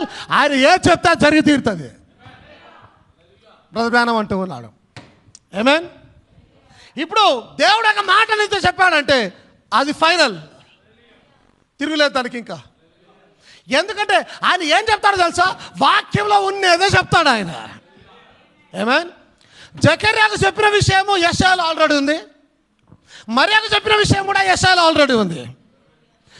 జకర్యాకు యోహాను గురించి చెప్పినది అరణ్యంలో కేక వేయి ఒకరి శబ్దము యోహాను అయి ఉన్నాడు. ఆమేన్. ఇదిగో కన్యక గర్భవతి కుమారుని గురును మనకు కుమారుడు అనుగ్రహించబడేను యెషయాలో ఉంది. అదే వచనాన్ని అదే ప్రవచనాన్ని దేవుడు మరలా చెప్తున్నాడు ఇక్కడ. దేవుడు తన వాక్యానికి విరుద్ధంగా ఏమి చెప్పడు. ఏది చెప్పినా తన వాక్యానికి లోబడి నడుస్తుంది. చెప్పిన దాన్ని ఆయన చేసి తీరుతాడటి పరిస్థితి. ఆమేన్. దీని మహిమ కలుగును గాక. హల్లెలూయా. విషయం ఏంటంటే చెప్పిన మాటను అక్కడ నమ్మాలి నువ్వు. ఏది చెప్తే అది చేయాలంతే. దట్స్ దేవుడు చెప్పాడు. ఎస్, వేరే మాట లేదు, సెకండ్ ఆప్షన్ లేదు. అర్థమవుతుందా? సెకండ్ ఆప్షన్ లేదు. దేవుడు చెప్పింది అక్కడికి ఫైనల్. ఆయన ఏది చెప్తే అది ఎస్ లార్డ్ జరుగును గాక. ఎస్ లార్డ్ జరుగును గాక. దీని మహిమ కలుగును గాక. జకర్యా నమ్మలే. జకర్యా అవిశ్వాసాన్ని చూపుతూ ఉన్నాడు. జకర్యా ఒక యాజకుడై ఉన్నాడు. ధర్మశాస్త్రం బాగా ఎరిగిన వాడై ఉన్నాడు. అఫ్ కోర్స్ వారి ఏజ్ అయిపోయింది. జకర్యా ముసలాడైనాడు. ఎలిజబెత్ ముసలమ్మ అయింది. కానీ ధర్మశాస్త్రాన్ని బాగా ఎరిగిన వాడై ఉన్నాడు. హన్నాకు ఏం జరిగిందో ఆయనకు బాగా తెలుసు. ఆమేన్. సారాకు ఏం జరిగిందో ఆయనకు బాగా తెలుసు. ఆమేన్. వారి పట్ల జరిగించిన దేవుడు నీ పట్ల జరిగించడానికి ఎందుకు అనుకుంటున్నావు? నువ్వు నేను చెప్పిన మాట నమ్మలేదు కాబట్టి నీ నోరు మూసుకుపోతానన్నాడు ఆయన. సాక్ష్యాలు ఉన్నాయి. సారమ్మ ముసలి వయసులోనే దేవుడు గర్భాన్ని తెరిచాడు. జకర్యాకు బాగా తెలుసు. ఎందుకనగా జకర్యా యాజకుడై ఉన్నాడు. ధర్మశాస్త్రాన్ని బాగా ఎరిగిన వాడై ఉన్నాడు. హన్నా గర్భం ఎలా తెరవబడిందో, రాహేలు విషయంలో ఏం జరిగిందో, ఏమండి ఎవరి గర్భాలను ఎలా తెరిచాడు దేవుడు, ఎలా మూసాడు, దేవుడు ఏమి చేయగలుగుతాడో బాగా తెలిసిన వాడై ఉన్నాడు. ఆయన అవిశ్వాసం చూస్తున్నాడు. అట్టట జరుగుతుంది నాకు అర్థమవుతుంది. నాకు తెలియకపోయినా అంటే నాకు అర్థమవుతలేదు అది అట్టట జరుగుతుంది అని అంటున్నాడు ఆయన. నా మాట నమ్మలేదు కాబట్టి నీ నోరు మూసుకుపోతుంది. అదే దూత ఎక్కడికి వచ్చాడు? మరియ దగ్గరికి వచ్చాడు. దయాప్రాప్తురాలు నీకు శుభం, నీ గర్భంలో దేవుని కుమారుడు పుట్టబోతూ ఉన్నాడు. ఆమేన్. ఆమె అంటా ఉంది, నేను పురుషుని అడగదాననే, ఇది ఎలా సాధ్యం? ఆమె అడగం లోపల ఒక అర్థం ఉంది. ఎందుకంటే పురుషుని ఎరగకుండా అంతకుముందు ఎవరు గర్భాన్ని ధరించలేదు. కన్యక గర్భంలో ఎవరు పుట్టిన దాఖలా లేవు అక్కడ. ఆమెకు విశ్వాసే ఉన్నది. అయినా నీ మాట ప్రకారం నాకు జరుగును గాక అంటే దేవుడు చెప్పినదే ఫైనల్. నువ్వే చెప్తాది నాకు జరుగును గాక. కానీ తనకున్న డౌట్ని ముందు పెట్టింది. అది ఎలా జరుగుతుంది? నేను పురుషుని ఎరగని దాననే, అంతకుముందు ఎప్పుడు జరగలేదే, ఎలా సాధ్యమవుతుంది? సర్వోన్నతుని దేవుని ఆత్మ నిన్ను గమ్ముతుంది. దేవుని కుమారుడు ద్వారా బయటకు వస్తాడు. నీ మాట ప్రకారం నాకు జరుగును గాక అని అంటా ఉంది ఆమె. నువ్వు నిజంగా విశ్వాసం గలదానవైతే దేవుడు ఏం చెప్తావు సరే, ఎస్ ఆమేన్. నువ్వు ఏమేం చెప్తావు దానికి వచ్చేది అక్కడ. దేవుడు ఒక మాట అన్నాడు, ఏమేం జరుగును గాక, అది నా జీవితంలో జరుగును గాక, దేవుని చిత్తం నా జీవితంలో నెరవేరును గాక. ఆమేన్. చెప్పారు ఎప్పుడన్నా ఎవరు నా విధంగా? ఆమేన్ జరుగును గాక. హల్లెలూయా.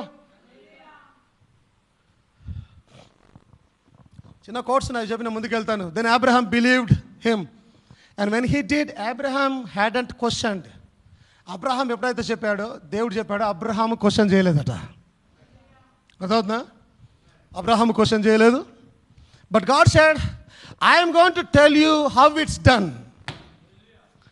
నీకు పిల్లలు ఎలా పుడతారో నేను నీకు చెప్తాను, విను అంటున్నాడు దేవుడు. Abraham, I'm the bosomed one. అబ్రహామా, నేనే రొమ్ము కలిగిన దేవుడను. I am your mother. ఏమంటాడు ఆయన? నేను నీ తల్లినై ఉన్నాను. In another words, you are just a baby to me. ఇంకో మాటలు చెప్పాలంటే 100 సంవత్సరాల అబ్రహాము ఆయనతో అంటూ ఉన్నాడు, నువ్వు నాకు చిన్న పిల్లవాడితో సమానము. You are just a baby to me. You are 100 years old. You are just a baby. నువ్వు 100 సంవత్సరాలు గలవాడవైనా నాకు చంటి బిడ్డతో సమానమై ఉన్నావు. You are just a baby and the natural stream of life has passed from you. నీలో నుండి శారీరక సంబంధమైన line అనేది దాటిపోయింది. But I am your life giver. నేనే నీకు జీవం ఇచ్చేవాడనై ఉన్నాను. Get it. I am your mother. Now don't fret, just nurse from me. కేవలం నా యొద్ద నుంచి దాన్ని పొందుకునే ప్రయత్నం చేయి. And you will have your strength like a young man. యవన పురుషుని వలె నీకు బలం వస్తుంది. We are going to get it in the, amen. You just stay right with me. నువ్వు కేవలం నాతో నిలబడే ప్రయత్నం చేయి Abraham. And nurse right from me because I am the breasted God. ఎందుకంటే నేనే స్తనము కలిగిన దేవుడనై ఉన్నాను. I can give you eternal life. నేను నీకు నిత్య జీవాన్ని ఇవ్వగలుగుతాను. After you are gone from this world, ఈ లోకం దాటిన తర్వాత నీకు నిత్య జీవం ఇవ్వగలుగుతాను నేను. And I can heal your body and make a different person while you are on this earth. ఈ భూమిని దాటిన తర్వాత నిత్య జీవం ఇస్తాను. భూమి మీద ఉండగా నీ శరీరాన్ని మార్చేస్తాను నేను. దేవుని స్తోత్రం కలుగును గాక. I can prolong your days. నీ దినాలను నేను పెంచగలుగుతాను. I can give you good your health. నీకు మంచి ఆరోగ్యం ఇవ్వగలుగుతాను. I can do that because I am the breasted one. నేను ఇవన్నీ చేయగలుగుతాను ఎందుకంటే నేను రమ్ము కలిగిన దేవుడను, నేను స్థనము కలిగిన దేవుడను, నేను నిత్య జీవాన్ని నీకు ఇస్తానంటూ ఉన్నాడు. Praise the Lord. దేవునికి సమస్తం సాధ్యం. నువ్వు నమ్మినట్టయితే దేవునికి సమస్తం సాధ్యమైనది. ఆయనకు అసాధ్యమైనది ఏది లేదు. Praise the Lord. ఆమేన్. దేవునికి స్తోత్రం కలుగును గాక. హల్లెలూయా.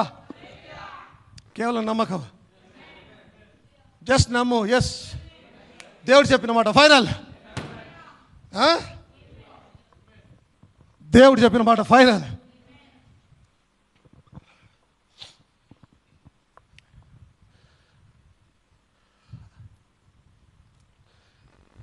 అబ్రహాము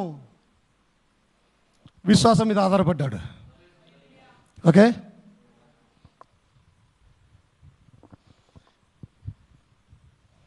ఎప్పుడైతే స్వస్థత అవసరం పడ్డదో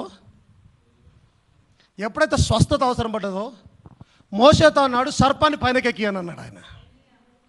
ఓకే, సర్పాన్ని చేసి అక్కడ ఎక్కించారు. ఎవరు దాని వైపు చూస్తే ఆ రోజు సర్పం కాటు నుంచి, విషం నుంచి బయటపడ్డారు. బ్రదర్ జ్ఞానం అంటాడు, వారు ఇశ్రాయేలీయులు, వారికి సర్పం అవసరం పడింది. మనం అబ్రహాము రాజ సంతానమై ఉన్నాం, మనకు దేవుడే దిగి వచ్చాడు శిలువ మీదుగా అన్నాడు ఆయన. ఇప్పుడు సర్పం చూసి మనకు స్వస్థత జరగదు, మనకు ఆయన పొందిన గాయముల ద్వారా స్వస్థత కలుగుతూ ఉన్నది. మనం అబ్రహాం యొక్క రాజ సంతానమైన the royal seed of Abraham. Abraham వారసులమైన యాక్చువల్లీ. Praise the Lord. దేవునికి స్తోత్రం కలుగును గాక. అబ్రహాముకు ఆమేన్. God appeared to Abraham as El Shaddai for the forgiveness of sins. తన పాపముల క్షమాపణ కొరకై అబ్రహాముకు ఎల్ షద్దైలా ప్రత్యక్షమయ్యాడు. ఆమేన్. Sins and healing of the body, శరీర స్వస్థత. ఎప్పుడైతే శరీరము ముసలితనం నుంచి యవన ప్రాయంకి వస్తుందంటే ఏం జరుగుతోంది? శారీరక స్వస్థత జరుగుతోంది. యాక్చువల్ అక్కడ ఎవరు వచ్చి స్వస్థపరిచారు? ఎల్ షద్దై వచ్చి స్వస్థపరిచాడు. ఎల్ షద్దై అనగా స్థనము కలిగిన దేవుడై ఉన్నాడు, పాలిచ్చే దేవుడై ఉన్నాడు, పోషించే దేవుడై ఉన్నాడు. ఆమేన్. వారికేమో సర్పం ఉపయోగపడింది, కానీ అబ్రహాం దగ్గరికి వచ్చేసరికి ఎల్షద్దాయి ద్వారా స్వస్థత వచ్చింది. వారికి అబ్రహాం యొక్క రాజ సంతానానికి కూడా ఎల్షద్దాయి దిగి వచ్చారు ఇక్కడికి. ఆయన పొందిన గాయముల చేత మనకు స్వస్థత కలుగుతూ ఉన్నది. Praise the Lord. స్తోత్రం కలుగును గాక. Amen. El Shaddai, the breasted one. Jesus was wounded for our transgression. With his stripes we are healed. We can take from either resource. Amen. Oh my. When Christians begin to get that, ఎప్పుడైతే క్రైస్తవులు దాన్ని పొందుకునే ప్రయత్నం చేస్తారో, Amen, Satan begins to get ready to leave. అర్థమైందా? ఎప్పుడైతే క్రైస్తవులు ఆ ఎల్షద్దాయి మీద ఆధారపడి ఆ శక్తిని గుర్తించే ప్రయత్నం చేస్తారో, సాతానుడు రెడీ అవుతాడు ప్యాంట్ వేసుకొని ఎందుకు వెళ్ళిపోవడానికి. Satan gets ready to live. ఎక్కడి నుంచి? నీ బాడీలో నుంచి, నీ శరీరంలో నుంచి వెళ్ళిపోతాడు ఆయన. నీ జీవితంలో నుంచి వెళ్ళిపోతాడు వాడు. ఆమేన్.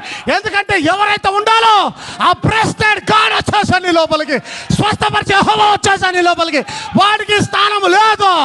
ఎప్పుడైతే నువ్వు దాన్ని పట్టుకునే ప్రయత్నం చేస్తావో వాడు బెడ్ మీదకి వెళ్ళేసి రెడీ అవుతూ ఉంటాడు, పౌడర్ వేసుకుంటాడు. ఎందుకు? వాడు వెళ్ళిపోవాల్సిన సమయం దగ్గరకు వచ్చేసింది వాడికి. Praise the Lord. ఆమేన్. సంతోషంగా లేదా ఆ మాట? ఎస్, వాడు రెడీ అవుతాడు వెళ్ళిపోవడానికి.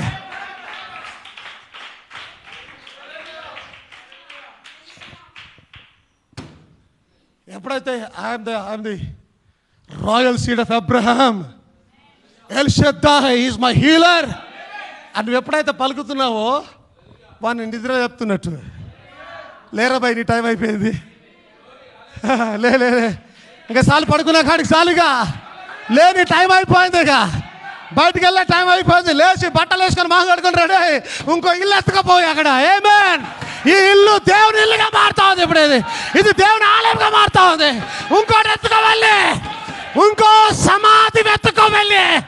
ఈ సమాధి కాదు, ఇది దేవుని ఇల్లుగా మారింది ఇప్పుడు. Praise the Lord. He is finished when people can say, I don't care. ఎప్పుడైతే ప్రజలు నాకు లెక్క లేదని అంటారో వాడు ఫినిష్ అట. He is finished when people can say, I don't care. No certain healer has to come by. ఎవడో స్వస్థపరిచేవాడు రావాల్సిన అవసరం లేదు. No certain this has to be happen. ఏదో ఫలానా జరగాల్సిన అవసరం లేదు. Only thing I want on earth to hear that God said so. That settles it. నేను వినాలనుకుంటుంది ఒకటే, ఏంటంటే దేవుడు ఎప్పుడైతే చెప్తాడో అది దాన్ని ముగించేస్తుంది, అక్కడ అది నెరవేరుతుంది. I will take it and go from right there. నేను ఆ మాటను తీసుకొని అక్కడ నుంచి వెళ్ళిపోతాను. ఆమేన్. Then you got it. ఆమేన్. That's what we need. ఈరోజు మనకు అదే అవసరమై ఉన్నది. దాని మహిమ కలుగును గాక. హల్లెలూయా. చెప్పింది చెయ్యి. వాక్యం ఏం చెప్తుందో చెయ్యి. వివాహాల గురించి ఎట్లా చేయాలని చెప్తుందో వాక్యం అదే చెయ్యి. ఉద్యోగాల విషయం ఏం చెప్తుందో అదే చెయ్యి. కానుకల విషయంలో ఏం చెప్తుందో అదే చెయ్యి. కుటుంబంలో ఏం చెప్తుందో వాక్యం అదే చెయ్యి. నీ సొంతగా ఏమీ చేయవద్దు. దేవుని వాక్యము ప్రతి విషయంలో అది హెచ్చరిస్తూ ఉంది. ప్రతి విషయంలో దేవుడు ఏం చెప్పాడు దాన్ని చేయి. ఒబీడియన్స్ లేకపోతే అది నీకు నాశనకరంగా మారుతుంది. ఆమేన్. దేవుని మహిమ కలుగును గాక. హల్లెలూయా. దానికి స్తోత్రం కలుగును గాక. హల్లెలూయా. ఆమేన్. ఆమేన్. హల్లెలూయా. దేవుని మహిమ కలుగును గాక. హల్లెలూయా. దేవునికి స్తోత్రం కలుగును గాక. చెప్పింది గట్టిగా చెప్పండి. చెప్పింది చే. దేవుడు యుద్ధానికి వద్దన్నాడా మానేసాయి. నేను ఇంకో మాట చెప్తాను. దేవుడు శత్రువు నీ మీదకి వస్తున్నాడు. దేవుడు అన్నాడు నువ్వేం చేయకు, సైలెంట్గా ఉండు, గమ్మునుండు అన్నాడు. గమ్మునుండు. ఎందుకంటే నువ్వేం చేయలేవు, అంత చేసేవాడు ఆయనే. యేసుక్రీస్తుని చంపే ప్రయత్నం చేస్తున్నారు. ఓకే, సిటీలో యెరూషలేంలో గొడవలు అయితే ఉన్నాయి. ఇంకా ఇయ్యాల రేపు ఆయనని మర్డర్ చేస్తారు, ఎట్లన్నా బంధిస్తారు. పేతురేమో ఖడ్గాన్ని పట్టుకున్నాడు. ఓకే, పేతురు దగ్గర ఏముంది? మంచి కత్తి. కత్తి అంటే కూరలు కోసేది కాదు, తలకాయలు కోసేది. కత్తి ఉంది, దాన్ని పట్టుకొని తిరుగుతున్నాడు. యేసుక్రీస్తు వచ్చి వాళ్ళతో అంటాడు, జస్ట్ ఊరకొండి ప్రార్థన చేయండి. ఈ టైంలో ఊరుకొని ప్రార్థన చేసేది, ఈ టైంలో ఊరుకోవడం ఎట్లా? పరిస్థితులు ఎట్లా చూడండి బయట. ఆయన అంటే పేదరు కోడుకు ఎక్కన ముందే నీకోసం ప్రాణం ఇవ్వడానికైనా రెడీ, జస్ట్ ప్రార్థన చేయండి. ఎందుకంటే నువ్వేం చేయలేవు, చేసేదంతా ఆయనే చేయగలుగుతాడు. నీ మీదకి శత్రువులు వస్తున్నా సరే ఏమి చేయలేరు. అందుకే దావీదు అంటాడు, నా కుడి పక్కన 1000 మంది పడినను, నా ఎడమ పక్క 10,000 మంది పడినను, నేను భయపడను. ఎందుకంటే ఆయన్ను కాపాడేది దేవుడు, మనుషులు కాదు. మనుషులు ఎవడు ఏం చేయలేడు, దేవుడు కాపాడగలుగుతాడు. అందుకే దావీదు ఆ మాట చెప్తున్నాడు, నీవు కూడా యుద్ధాన్ని ఎలా ఉండాలంటే దేవుడు. ఆయన సైలెంట్గా ఉన్నాడు, సైలెంట్గా ఉండాలి. Silence, silence. స్తుతించు, స్తుతించు. లేచి నిలబడు, కూర్చో, కూర్చో. వాక్యానికి విరుద్ధంగా పోవడం ద్వారానే ప్రజలు నష్టపోతూ ఉన్నారు.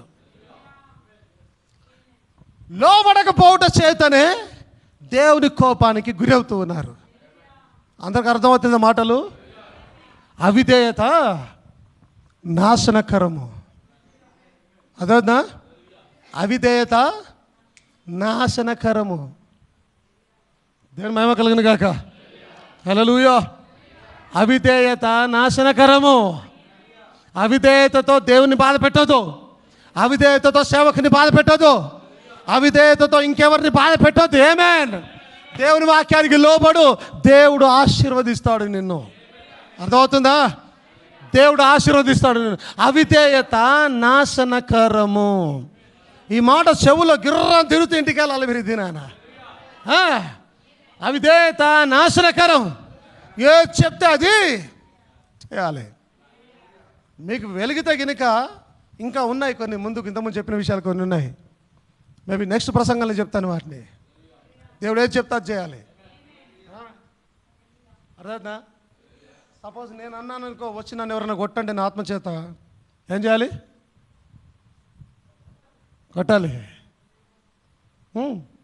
అమ్మా దేవుని సేవకుడు చెప్పింది ఎవరు? కొట్టమని చెప్పింది ఎవరు? దేవుడు. కొట్టమంటే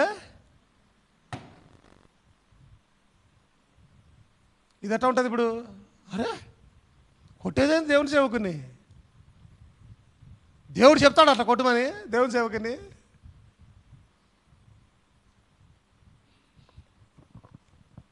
దేవుని మహిమ కలుగును గాక. హల్లెలూయా. దేవుడు వీళ్ళందరూ దీవించును గాక. ఈ వాక్యం చేత మీరందరూ బలపడ్డారు నేను ఆశపడుతూ ఉన్నాను. ఆమేన్.